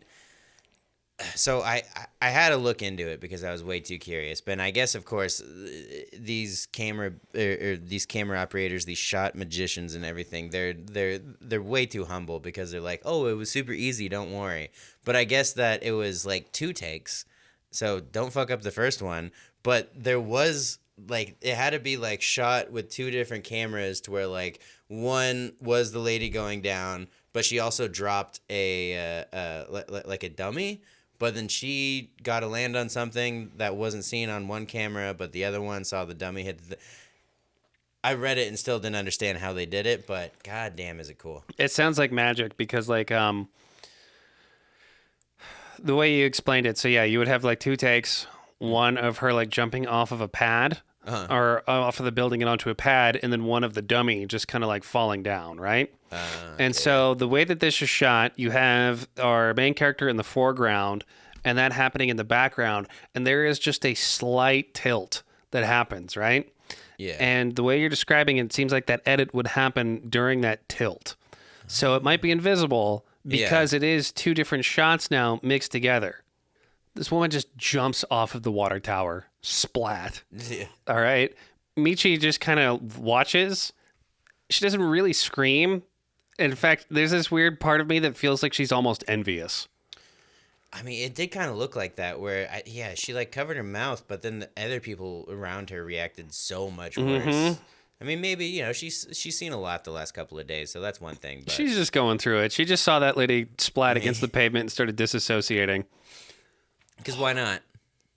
Then hard cuts to Kawashima at the library, right? And we get this really cool scene of him just kind of sitting around relaxing. And in the background, we see like a lady just pushing around some carts. Yeah. And at this point, we don't even know if that's a real person, if that's a ghost, what the fuck is going on. No clue. Why would we? But he ends up finding his friend over in the library reading a book on phantoms. And it's a book about dying. And she's just like, yeah, I just casually read this kind of shit. Why not? Yeah. No. She then takes him into this lab that she has set up where it's like this really cool dot matrix thing that she's got going on and explains like these 2 dots don't really touch. And if they do, they'll fry the whole thing. And they just kind of chit chat for like a little bit. It's also there that we get introduced to the assistant character who doesn't really get a name. No, yeah, he just kind of pops up for 2 seconds and is like, oh, well, I guess there is like one quick introduction, but then, yeah, I mean, he's only in it for like 3-4 minutes. He's only in it for like 3-4 minutes. He does the only like exposition dump in the entire movie. Yeah. Where he like gives and this is jumping ahead, but he gives like a little bit of a explanation pretty much as to what's happening. Yeah. To where my interpretation of it was there's so many ghosts that it has just filled up the ghost world. And now they're using the internet as a way to like come back and take over our world. Which, as soon as that plotline was revealed, I was on. I was already on board. But that is just so cool. That concept in itself can lead to so many different things. So many video games, songs, more movies that you could create their own thought behind it. But yeah, just the thought of the afterlife being so full of dead people that they just need to bleed out is wild. Yeah. Like, And it goes back to of like how original of a concept this is as well, right? my favorite quote of it was, "Too many ghosts have existed since prehistoric times," and it's like, oh, prehistoric ghost, band name dibs. Dude, could you imagine if a dinosaur ghost just showed up? That would be so sick. It would probably be like really shocked about everything. It's like, why am I biting this and it hurts my teeth? Like, Why do I even have teeth anymore? Ah! Yeah. So, yeah, right before the info dump that we got, Kawashima is just at the library studying by himself, and he sees a figure just kind of out of nowhere. And that's when the assistant drops in and goes, "Hey, you can see it too, right? Go check it out." And it's like a little kid. Yeah. Yeah, no explanation as to why it's there or how it got in here, but No. it's a little bit of a ghost boy, and it's For sure. fucking freaky as hell. Yeah. Wildly uncomfortable, and he runs up trying to catch it because he says, "Go run as fast as you can." And he goes by, he disappears, and he's looking everywhere for it. And the assistant is just almost laughing at him, just like, "Oh yeah, you thought, huh? You thought." Like, I do like that it kind of gives us a little bit of an explanation as to what's going on. But at the same time, I am also a pretentious dork yeah. who does not care for exposition. Exposition. I am curious as to how this movie would work without this scene. And if it was just kind of up to us, especially with how batshit it gets at the very end. I mean, yeah, I don't want to get into the ending yet, but I like it because it gives us a cool concept without me having to figure it out, which is cool because I'm an idiot, you know? And so it helps a lot with just like, okay, why is all this happening? But if it didn't happen, I don't know if I'd feel any different about the movie too. I think that the concept is a great concept and we can like play off that. But again, I don't know. I don't think I'd take anything away from the movie if they just decided to cut that scene. Yeah. I mean,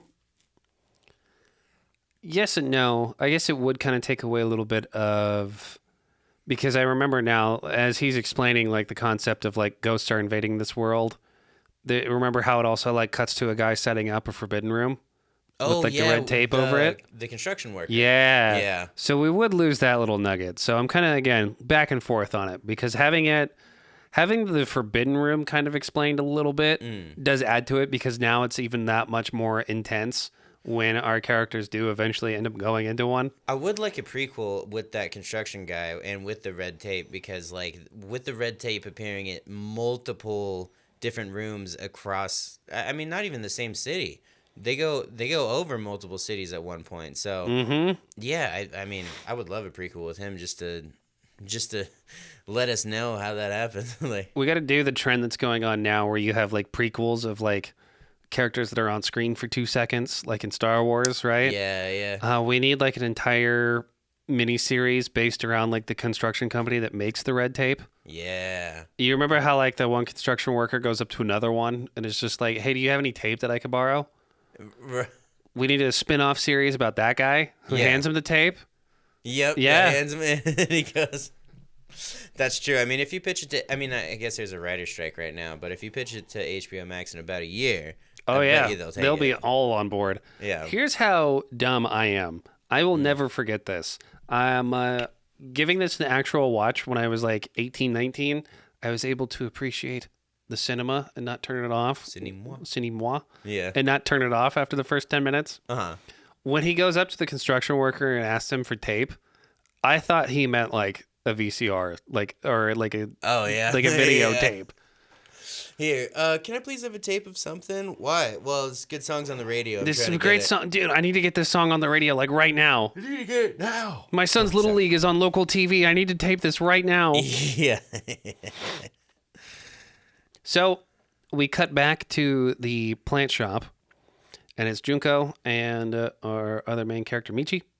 They're having a little conversation here. Junko's feeling a little down, and Junko ends up seeing a ghost. Yeah. And this is when things went from off-putting to really fucking freaky very fast. Because Junko ends up going into the same forbidden room that her former coworker went into, sees a ghost, and as Michi's like trying to pull her away, Junko's just fixated and ends up seeing the face. They end up going back to Michi's apartment to like recover. I fucking love this whole sequence, start to finish, starting with the ghost room and how off-putting it is. Then going back to after we get out of that room with the ghost in it, we don't see a ghost anymore, but it still feels like we're in danger. Yes. And like, to me, I just could tell it was only a matter of time before something was going to happen to her. Well, it was kind of wild pulling her out of the ghost room too, because this is the first time that like the ghosts have really been outwardly malice and like definitely trying to follow, but like, and I guess the ghost wasn't like hitting, but the ghost was like leaving the room, trying to like, as they're like sprinting out of there, and it just, when it stopped, who knows? But yeah, just ever since then, and after, because this is the first time that we get to see like a long form version of what Taguchi went through. Yeah. And so you get to see someone's like whole psyche just break down and have her just be shaking cold with nothing and just not sure what to do, and then like unresponsive. And here is where it starts to really amp up, because this is where the seeds of this being an epidemic starts to form. I was not prepared for this the first time I saw it. Yeah. I thought this was just going to be about like some kids see these ghosts, get scared, bad things happen specifically to them. But now we're starting to realize this is going to happen everywhere. That fucked me up so much. I love how Michi's just trying her hardest to calm down Junko. And then she's like, okay, I'm going to go to a store and I'll see what I can do. Goes to it. The store is empty. Nobody's outside. She grabs a few things and she sees like the cashier hiding basically in the counter, like way in the back. Yeah. And she realizes something's really off with this guy. Yeah. Probably the same shit that's happening to Junko. I'm going to fucking bolt. Yeah, I gotta go. The streets are empty. And like the whole place is just basically abandoned. We then hard cut back to Kawashima, and he is looking for his friend who is just missing, is not part of the computer lab. And us as viewers are able to kind of put like 2 and 2 together of just like, okay, I guess shit's just kind of like really, it's really going down at this point. Haru and Kawashima are speaking, and they have this really long drawn out conversation about death and dying. And how she's just felt lonely her entire life. She feels like she has nothing. And you can see her losing the will to live and losing the will to go on. Yeah, just instantaneously. Yes. I mean, like, as she's like talking to herself. Pretty much, yeah. Into it. I mean, like, this guy is basically saying, like, I'll always be here for you. Please don't feel this way. But he might as well not even be there to her. Which is... being that low of a point is just something that kind of like terrifies me in a way of just knowing that like our human spirit actually can get crushed and that we're not undefeatable. You know what I mean? Yeah, for sure. And thinking about like just not even thinking, but being fixated on death and dying and getting to the point of just like, maybe I've just kind of had it with this life. Yeah, I mean, that is the scariest part, is not only to not be scared of death, but just to like be like okay with it, almost willing to it, because it's like whatever life you've worked for yourself is just so not having it either. That it's just like, at this point, why not? You know, like what? It's fine. Who's gonna miss me? It doesn't matter. Nobody's gonna be even here for, at all. Yeah. I love this scene in particular because it is all the small things that add up together, right? When they first start talking, Haru is in the bedroom and Kawashima is in the living room. There is a wall separating them, which goes to show like the distance that's between these two characters already, and reinforcing that theme of loneliness, because they are like those dots in the program. Yep. They want to get close together, but they can't. They just can't. I fucking love this movie, man. It's so good. Yeah. So they chat. It's pretty obvious. Haru is not long for this world. She's talking about how she's all alone. She's talking about how like death is going to change nothing. She then opens up all of her monitors and turns them on, and it's all those people in the living room again. Oh yeah. And she's just kind of showing them like, look, they're all lonely too. Nothing matters anymore. Yeah. And it's like it's one thing to be severely depressed and go through like a depression episode, but it's another thing to be encountered with just pure nihilism. Yeah. And not the fun kind of nihilism of just like nothing matters, do whatever you want. It is the depressing version of just nothing matters. Why are we even doing anything? Yeah. Like really going down to like, I mean, like people think Kurt Cobain was sad. Nah, dude. This Nope. girl, like, this girl was something else.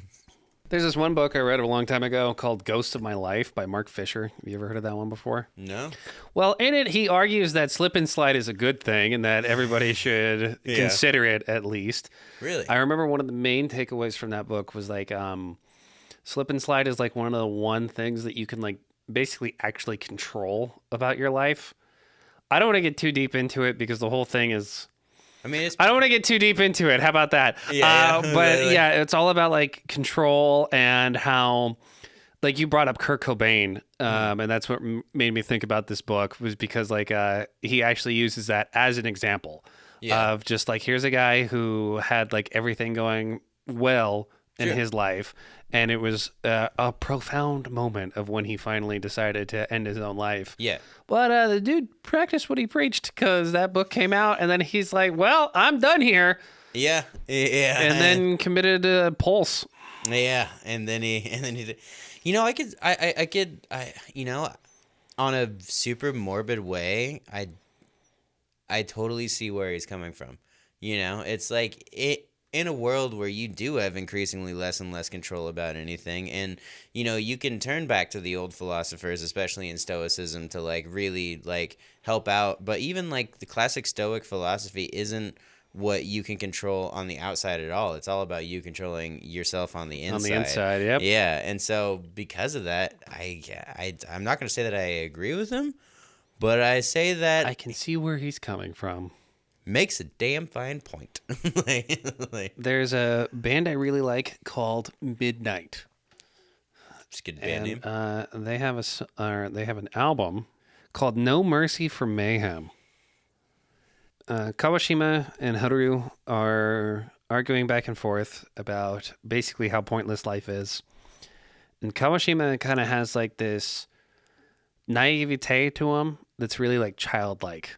And he has this great line where he's like, what if there's a drug that comes out and that just prevents us all from dying? Yeah, don't worry, baby. It's gonna be all It's good. going to be all Yeah, good. like- And she's just like, you want to live forever? Really? And walks off. And I had to think about that for like a second, right? uh-huh.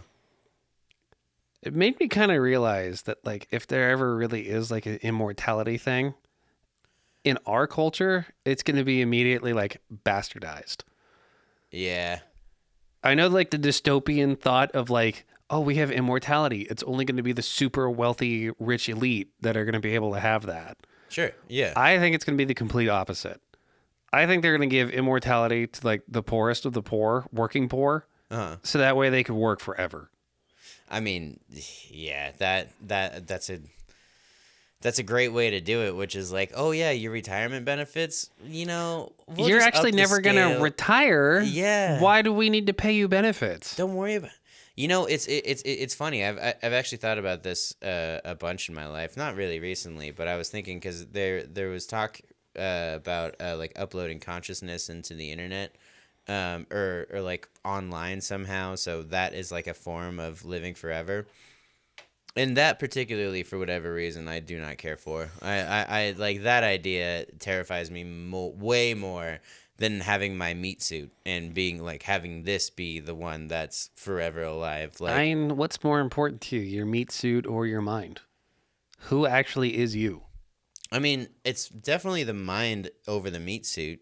because the meat suit really is just receipts from cheeseburgers of the past 5 years. But this, but my thing is the draw of a longer time here, which these people don't get, obviously, is just to go out there and see every single like possible outcome of nature, of relationships, of all sorts of just like little things that life has to offer. So if you take it and take just the essence of self that can live on forever, but put it in a place where I don't know what it's going to feel like, but it's more confound than just the third rock from the sun that we're on right now.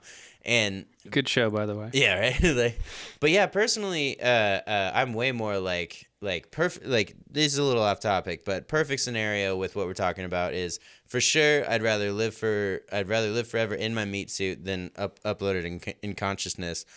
But I think the best case scenario is like live to 300 and have 200 healthy years. That's pretty good. Right? I think it would be cool, right? Upload my consciousness to like a robot. And then design that robot to however I want and made out of real flesh, right? And then have like a copy of that into like another robot. And then we tag team the same girl. Yeah. You ever had Joe Squared? And the girl's also a robot.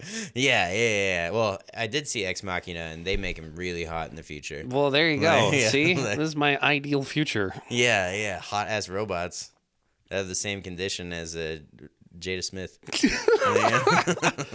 We cut back to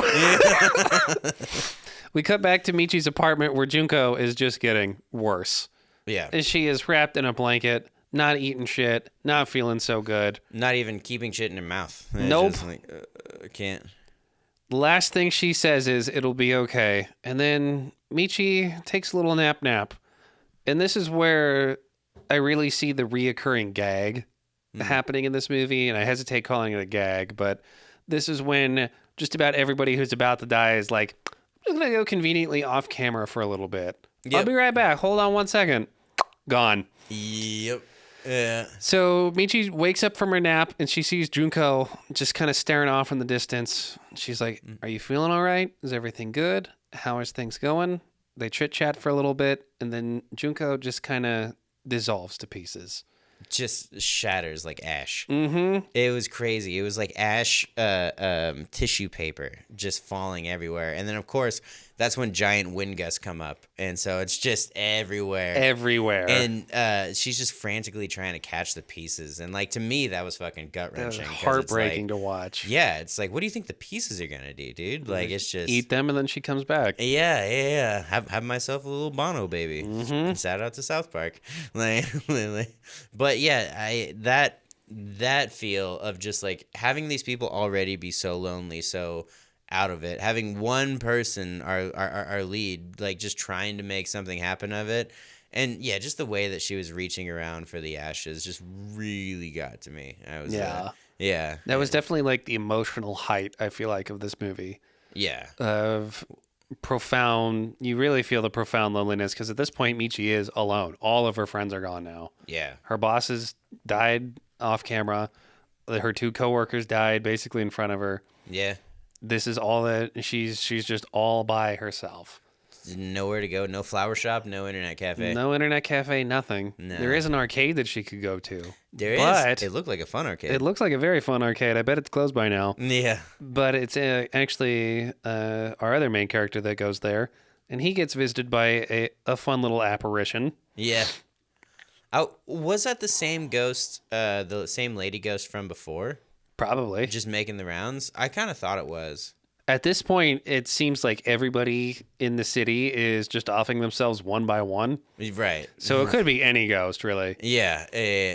Yeah. And luckily, I know that this is unfair to filmmaking, but luckily our character had the wherewithal to, like, sense that something was afoot and then get the fuck out of there.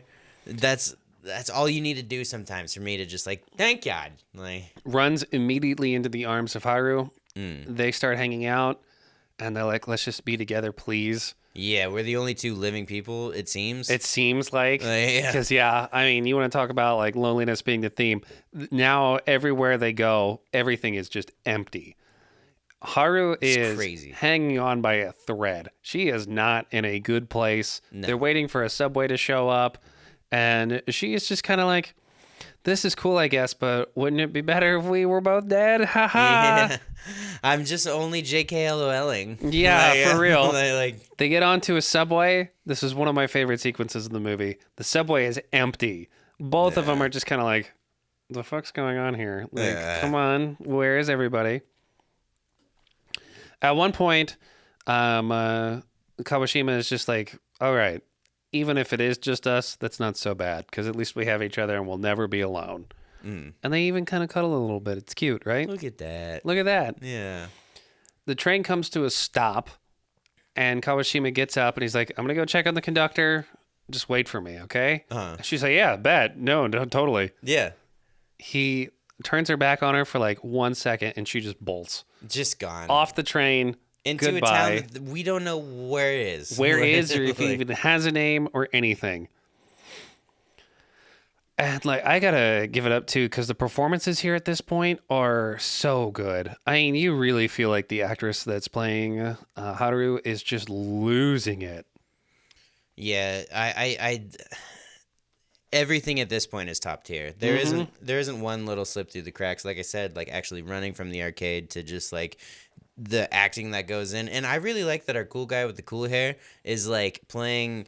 He's playing the best dumb guy there is. Possibly, yeah. Really, you know, he's there to help. He's curious enough. He knows that something's afoot. He's smart enough to stay alive, but at the same time, just like the lovable teddy bear of the whole thing. I won't call him a comic relief, but definitely lovable teddy bear. of the He's whole a thing. very likable character. Yeah. We cut back to Haru's apartment, and she is printing out instructions for the Forbidden Room. Dun, dun, dun. Dun dun. As she's watching live streams of other people setting up their own Forbidden Rooms. And we finally get a payoff, because here is the exact same scene that we saw earlier. Guy in a red shirt, help me written on the wall, wearing a trash bag. Yep. And I remember thinking, like, the first time I saw this, he's going to pull it off. It's going to be a demon. Yeah. It's going to be her. It's going to be her that she's watching, and it's going to be terrifying, right? Right. Nope. The trash bag comes off, and it's just a normal dude. Yep. And I'm sitting there like, oh, yeah, cool, okay. Then he just pulls out a Glock and just splatters his brains across the wall. Yeah.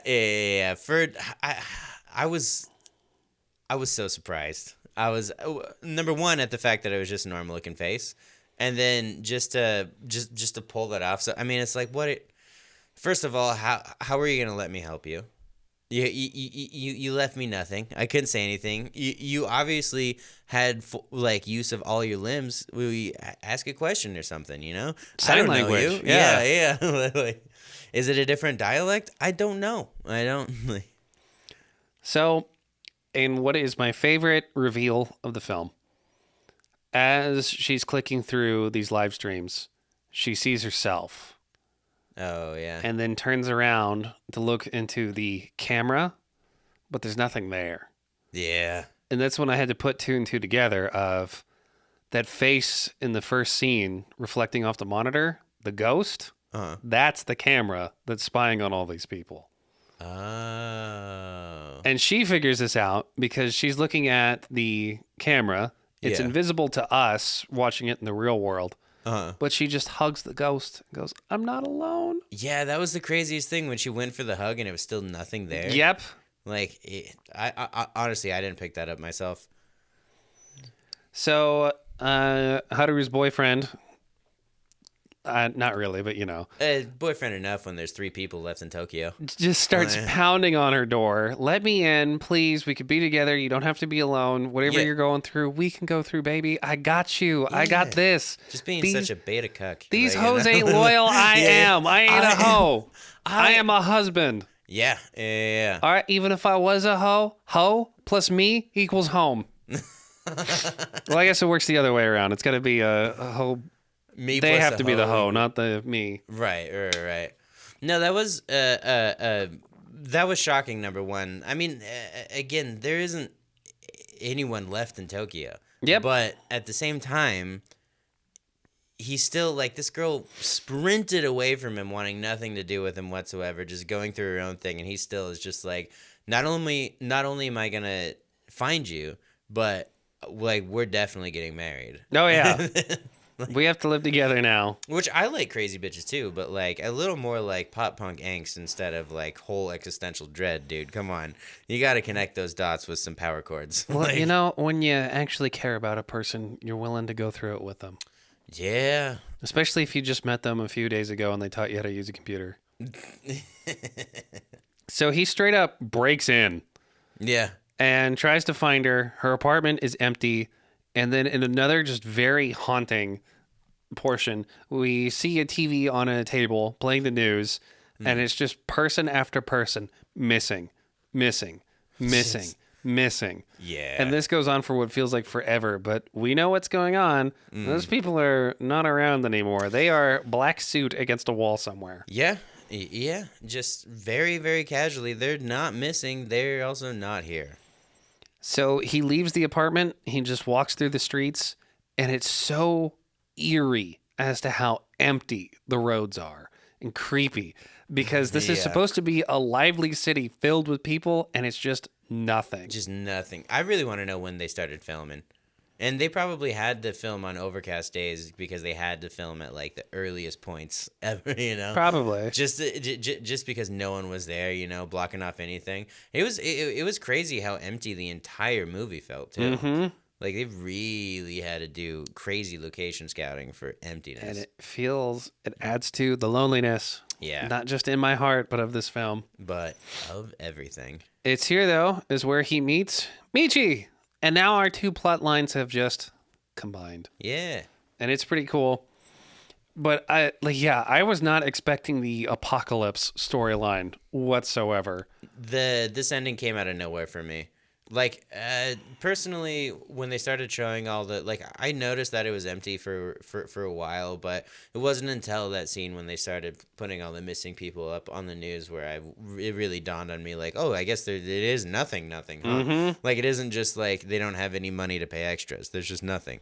So, Were you like me when the lockdown was going on? I'm a night owl. I never really sleep. oh, yeah. And yeah. so when the height of the lockdown was out, I would just go walk around. Oh, yeah. Did you do that like at all? A little bit. I yeah, the lockdowns are rough for me. That was like some of the lowest times I've ever been. And still trying to just get out of that whole like just everything that the 2020s did to me, you know. But yeah, no, I definitely had my fair share of walking to parks around the neighborhood and you know, there's a bunch of my friends telling me that, like, you can't go to those parks because you'll die. And I was like, I want to die. That's why I'm bringing a six-pack to it. Hell yeah. So, yeah. So I guess I did do that, but it was less... by the time that I actually started to, like, get any resemblance of my shit back together and, like, actually go out for a jog, like, there was already some people jogging. Yeah. So, like... I walked through downtown Seattle at the height of this lockdown shit, right? Uh-huh. And like, I'm outside wearing a mask. Shut the fuck up, losers. Yeah. I will never forget feeling like I was the only person in the world as I was walking through those city streets. Uh-huh. Not a car on the road, not a single person out there. Crazy. And again, it's why I feel like this movie's more relevant than it was when it first came out. Yeah. Of just like, we have been through this now. Yeah. It's one thing to have this be like, this is a warning of our future, right? Yeah. When that movie first came out, of like, this could be us, be afraid. Yeah. Now watching it post-lockdown, post-loneliness epidemic, of just like, no, this is our world. Dude, I would, again, please, Christopher Nolan, if you, after Please make this Oppenheimer, movie 4 like, hours yeah, nonstop. Yes. I don't think you've done a horror. Has Christopher Nolan done a horror movie? I think Oppenheimer was a little bit of a horror film. I mean, yeah, definitely. Kawashima is able to help her out a little bit, and then it hard cuts to them. I thought this was so funny. I still think this is funny. It's her car, and then when they start driving around, it's him driving. Yeah, it totally goes. right into the chivalry mindset Yep. of just like, no. Come on. Like, Give me the keys. Yeah. Do I really trust you? These streets, look, they're so packed right now. Yep. And so they end up thinking that Haru is at an abandoned factory here. Of course, it ends in an abandoned factory. This is a lead up to one of my favorite scenes in any horror movie ever. Yeah. Of they're walking around, they finally find her. She's wearing a garbage bag over her head, just like the dudes in the video. Pulls it off, puts a gun to her head, unalives right in front of them, right? Yeah. That part's freaky in its own. Later on, they get back into the car, start up the car, it's out of gas. And of course, this being the most Scooby-Doo-ass part of the movie, Yep. of just like, oh, I'll go in alone. Don't worry about me. Don't worry. It's all good. It's all good. Kawashima gets out of the car, goes back into the factory, finds a gas can, fills it up, is about to put the lid back on, and the lid just falls off and rolls right into a forbidden room with red tape all over it. Of course. And for whatever reason, there's no one there. He couldn't just, I'll just take the gas, fill it up, leave the gas tank. Don't have to bring that. Don't have to bring that. And instead, he just went in there. And classic trope, walks in, door slams shut behind him. Slams shut behind him, locks tight, starts pounding on the door. Please open it up. Help me, help me, help me. Dude, this freaked me the fuck out. The ghost that appears in this one, what he says too about how like death is just the ultimate loneliness. Yeah. Oh, keep in mind, this is our character who like throughout it all has been like, no, life's worth living. What if we get a drug to where we can live all forever? Right. Don't worry. This is going to be all good. It's going to be all good. Makes eye contact with this ghost. Dude, the fucking effect, I don't know how this was pulled off at all, of that face coming into frame and just getting more and more evil as it like materializes in front of us. Yeah. And god damn, dude, it doesn't feel like it. I mean, it feels like that ghost is looking at me, the viewer, and it feels like I am looking directly in the eyes of death. It was just one of those things. It's like, I'll see you later, huh? Yeah. Like, we're not done. Hopefully I don't see you for quite some time. You're coming to me at my deathbed. This is actually what it's like to die. Yeah. And it's weird because, like, he was fucking terrifying, but at the same time, like, wasn't necessarily like the face definitely, but like what, like there wasn't, he wasn't trying to scare. He was just there, almost like having a conversation. Because he doesn't have to try. He just is. Yeah. But I really, really like that scene, but he's the final boss. He's the final boss in the abandoned factory. The final boss, yep. Yeah. And, man, again, I don't know why the girl just didn't, well, I mean, she couldn't drive off, but I don't know why, like, if he's gone for more than 10, 15 minutes, like, that's when you put on the Subarus, and bye-bye. Bye. Yeah. Like, guess he just went and unalived himself like everybody else, so I'm out of here. See ya. Yeah. No. I mean, she's a hero. She went back in to look for him. Yeah, that's better. She's a better person than I will ever be. Oh, yeah. Sure. I would have not took doing off that. as soon as he was like, yeah, I'll be right back. When I went to Barbie, I was with a few people. We were at the Crest. I was seeing it, and we were hanging out with some people that they live like 3 blocks away from the Crest. And on the way back, I had to go to the bathroom, and I just didn't feel like hanging out. Like, I had to go, and I couldn't also talk with them. So I was just like, okay, friends, bye. And that's me just having to use the bathroom with no ghost whatsoever. Not scared of, like, I don't understand how they wouldn't just immediately go like, oh, it's been 10 minutes. That's a lot longer than you need to fill up a gas tank. Let's do it. Like, Let's get out of here. Yeah. What the fuck, dude? You know, but yeah, it's the movies. So It's the movies. It's Hollywood, baby. Yeah, It's Japan, actually, but you know. Yeah. What's their version of Hollywood? I don't know. I don't know. Tokyo, I guess. Probably. Yeah, that's where everything happens. It's where the movie was shot. Okay. which I have no idea how they got those empty shots in Tokyo. But yeah, I mean, again, if this movie had anything resembling a budget, it would probably just be permits. if this movie had anything in any type of budget, it probably mainly went to Windex for the amount of scenes that were shot through windows. yeah. Just- I love that though, because it adds kind of like this weird. I'm not just watching a movie. I feel like I'm peering into these people's lives. definitely gets massively voyeuristic, and it's just like, why? No, all right, like I feel like a pervert just watching it. definitely did, yeah, which I kind of like. No, I'm kidding. Yeah, I mean, I am a perv, so. Yeah. So, fortunately, But you know what we did learn about our female lead is that she is one of the few but honorable female Captain Save-A-Hos. what do you mean by that? She goes back for everybody. This is true, Went yeah. back for everybody, and has only known this guy for like a little bit, and still is like, okay, I guess I'll help him out. Which is like, hey, ladies in the real world, don't do that. Like, Pick your battles. yeah. It's funny that this is a horror movie, and she's doing something that women in the real world just shouldn't do for their own protection. Like, it's just please. You don't know that guy. No, You don't have to go back for him. Please don't. Please don't. All right. Listen, it's a lot easier to hurt his feelings than it is to get your life back together. Okay. It's a lot easier to still be alive than not be. Yeah. Ladies, thanks for coming to my TED Talk. Yep. Anyway. And like the rest of the movie is them. It's all leading back to that opening shot. Yeah. They're trying to explore Tokyo, or at least escape Tokyo. It is abandoned to the point where even like a plane like crashes into the city. That was fun. It was pretty horrible CGI, but I didn't even care. Pretty because admittedly dated graphics. Yeah, It's a little not the best, but no, but it was cool. it was pretty cool. They end up on a ferry boat, and it is the very beginning of the movie. That's where it happens. The captain shows up, tries to check on her, says something about how there's like a very weak signal coming from Latin America. We're going to go there just in case, but it's heavily implied they're pretty much the only ones left in Japan. Not even the city, Yeah. Japan, the country.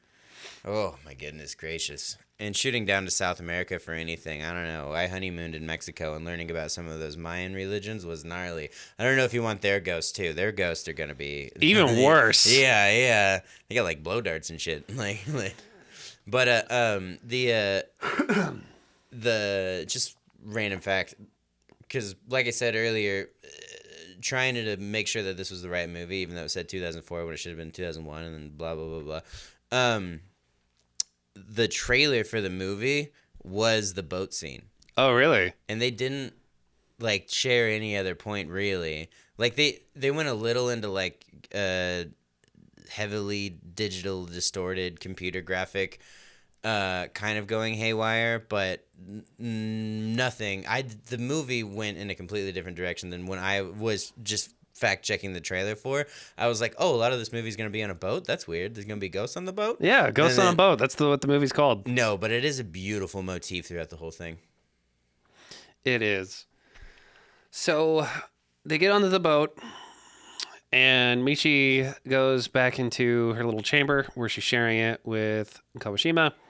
And she's like, I'm finally alone with my best friend.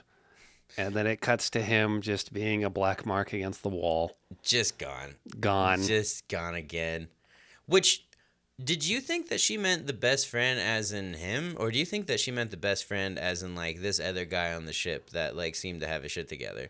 I'm going to assume that she meant him, the I guy don't know. that she showed up with. I don't know why, but when I watched the movie, I just automatically assumed that she was talking about this new guy. Because, like, in a way, she's already been through this. She probably knows that he's out the door.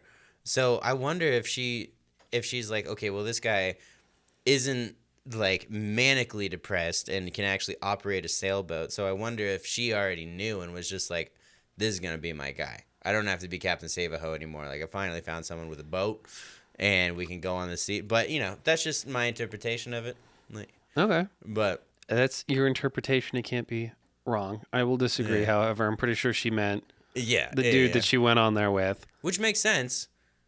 It does make sense, but Or maybe she met herself, and she's like, "Hey, I'm finally alone with my best friend, me." That's Because the everybody else I know is gone. yeah, that's the most healthy attitude towards it. Like, oh hey, guess who's killing it? Mwah. Moi. Yeah. My main takeaway from this film is none of this would have happened if they just were using Macs. Because Macs don't get viruses. So No viruses. No viruses. No. You can't do anything. You can go on any website on a Mac. You'll be good to You'll go. be great. Yeah. Yeah. Yeah. If Steve Jobs would have had the edge in the Japanese market, this movie never would have been made. Nope. So thank God for PCs. Yeah. Instead, Dell was there. They're like, Dell is only one word away from hell, so or letter away from hell. So there you go. Yeah. all makes sense. It's all coming together. Actually, yeah. But again, fantastic movie.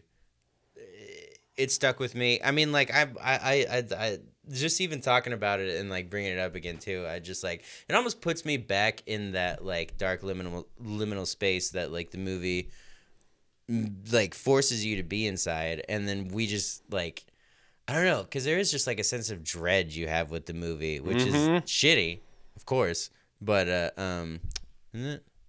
Oh. That just happened. And with that, we have come to the end of Pulse. This is one of my favorite movies, one of my favorite horror movies, easily one of my favorite J-horror movies, depending on how hard we really want to categorize all of this shit. Oh, Who yeah. cares? It's a great fucking movie. Great, I yeah. love this film. It really is top tier. I mean, this is one of those movies that is really going to get me to transition for the whole point of what this show is. Of like, I cannot watch horror movies. I get scared way too easily, and now this is slowly peeling back the curtain. And I had that with like getting over the classic slashers that like were just seem to be untouchable because it's like, oh, this fucking scares me. Now I watch them and it's like, no, not at all. I don't give a shit about this. And then now it's psychologically just tormenting, but at the same time, the cinematic backup that it gives you is it just makes it a legitimately great, one of the best non-comedy, just I'm gonna recommend this movie forever. But I will say that with how much I like it, the next movie I watched after this, it was like 2 days later, but it was Barbie.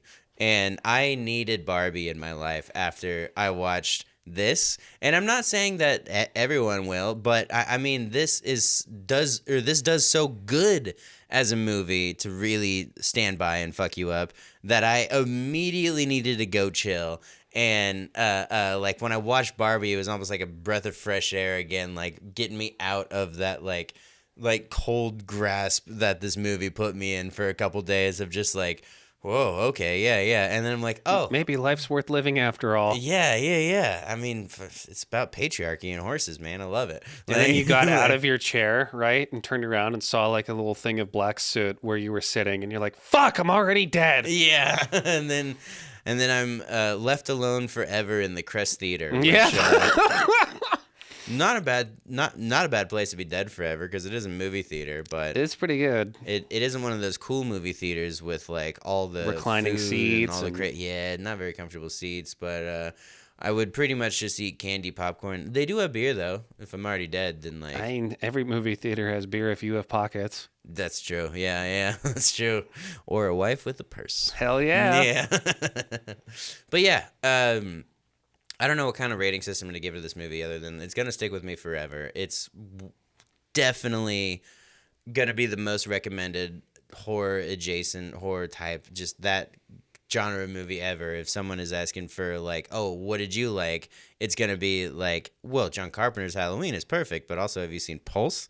And if they say yes, then we have a bond. If they say no, then I got to Then you're about to ruin their week. Yeah, exactly. I just gauge their conversation for the next 25 minutes to see if they can handle it. And then the answer is probably going to be no, but no, I'm kidding. I love this because it works as a movie, not just horror in general, right? Like, yeah, Absolutely. it's scary, but it also tells an amazing story and has a lot to say. And there's a Yeah. lot to it more than just spooky ghosts. Yeah. No, I definitely agree with that. I mean, like, because, yeah, the ghosts were spooky, but you felt way more for the well-being of the characters and overall well-being for the characters rather than just wishing someone would stay alive or having them be so stupid you just finally wish that the killer would be like, no, you come on, get in there. Like, you know, like, Get chopped up already. I'm tired of listening to you cry. yeah, exactly. Like, still one of the biggest mistakes was watching Texas Chainsaw Massacre on a hot summer evening with all the windows open. So it's just over and over, and I'm just like, neighbors, I'm sorry, but it's okay. Like, And then when you're watching Pulse, it's you screaming like that. that's exactly right. Highly recommend then. Yeah, absolutely. Same here. This is really one of my favorite movies. I'd say favorite movies of all time. Then again, I know most people probably have like a top 10. I have like a top 10,000. Absolutely. And so yeah, when I me say too. like, oh yeah, one of my favorite movies, I'm pulling from that top 10,000. Right. Yeah. And then I'll tell you that something is my favorite movie because it would be one of my favorite movies in a certain category, but I also don't have to. If it's my favorite movie, I don't necessarily believe that it's a good one either. Do you have a favorite movie of all time? I think I do. What is it? I think it's In Bruges. Like the movie's located in Bruges? No, the movie In Bruges. We'll have to do. Okay, that's where it takes place in, but like, what's the movie called? In Bruges. Okay, you're like fucking with me here. What's No. It's got Colin Farrell Okay. and a couple other British actors. Ew. And yeah, it is a British movie. It was through my BBC phase. I recognized that I could Do better. Yeah, well, I realized that I can get engulfed in a different culture without learning a language, and that's a perk when you figure that out at like 16. All right. But, yeah. But no, do you seriously not know In Bruges? No, you do. What's the actual name of the movie? You keep It's telling In me where. Bruges. Okay. Do I have to go there to see it? Yes, actually. Oh, okay. We'll go there. We will. I can't pronounce it because the movie's in Brugian, and but the whole movie's actually in English, but they tell you what it is, and then we watch it. Oh, I see. Okay, cool. Okay, Yeah, cool. yeah. Sounds interesting. Yeah. It's either that or Hot Rod. All right. So Oh, that's pretty cool. yeah, ain't bad. A lot of good nights with that one. So, but this is your all-time. One of the 10,000. One of my 10,000 favorite yeah. all-time movies. Yeah, not just like horror movies, but movies. My favorite movie ever, you will be shocked to learn, is Korean Okay. and not a horror film. Ah. Old Boy. Oh, right. Yeah. Yeah, we were talking about that. Because it is coming out. It's getting re-released in 4K, and there's like a theatrical re-release coming out soon. I'm excited to see that. Yeah. This Wednesday. Is it? Yeah. Cool. Here you go. I'll send you the address. Cool. Come. I have rented out the whole back row, Fuck yeah. so yeah. that'll be fun. Yeah.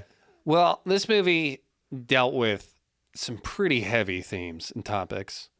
Definitely. Ringu itself also dealt with some interesting issues. So I think we should probably go on to a more lighthearted movie. And for once, I'm saying that without fucking with you, and I Okay. actually mean it. All right. This next movie is the definition of cult classic. It is a horror comedy, and it's going to be one of the only comedies that we look at throughout this entire program. Okay. But I want you to watch the 1977 classic House. All right. At least I'm pretty sure it's 1977. That looks like yes. That looks like yes. Okay, good. I am not exaggerating when I say that this is going to be one of the weirdest movies you will have ever seen in your life. Okay. And it's one of these that like anybody who likes movies should watch. Not just, oh, you like horror movies, not just, oh, you're into weird Japanese cinema like I am. But If you are a connoisseur of film, you need to see Yeah. this movie. okay. When I say it is wild, batshit gonzo, You mean it. not only do I mean it, I'm underselling it. Okay. I'm excited for this then. So it'll be one of the very few lighthearted, fun movies we'll get to watch on this podcast. All right. The rest are going to be so unbelievably soul-crushing, you will regret ever wanting to do this with me. Fair enough. Yeah. Let's ramp it up then. Let's ramp it up then. All right. Well, House.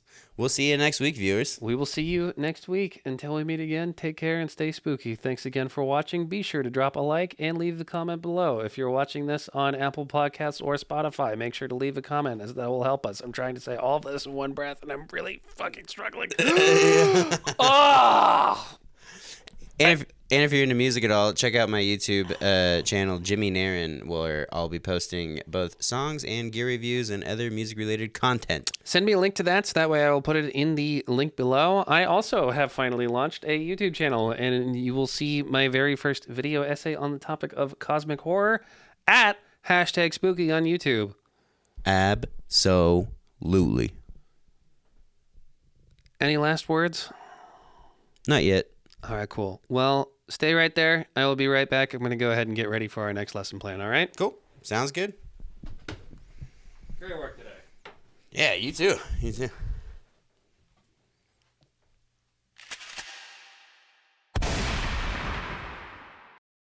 You survived another episode of Spooky School. Be sure to leave a like on the video, subscribe for weekly content, and leave a review if you're listening on Spotify or Apple Podcasts. Check out our Patreon page for extra content too hot for YouTube. Until we meet again, take care and stay spooky.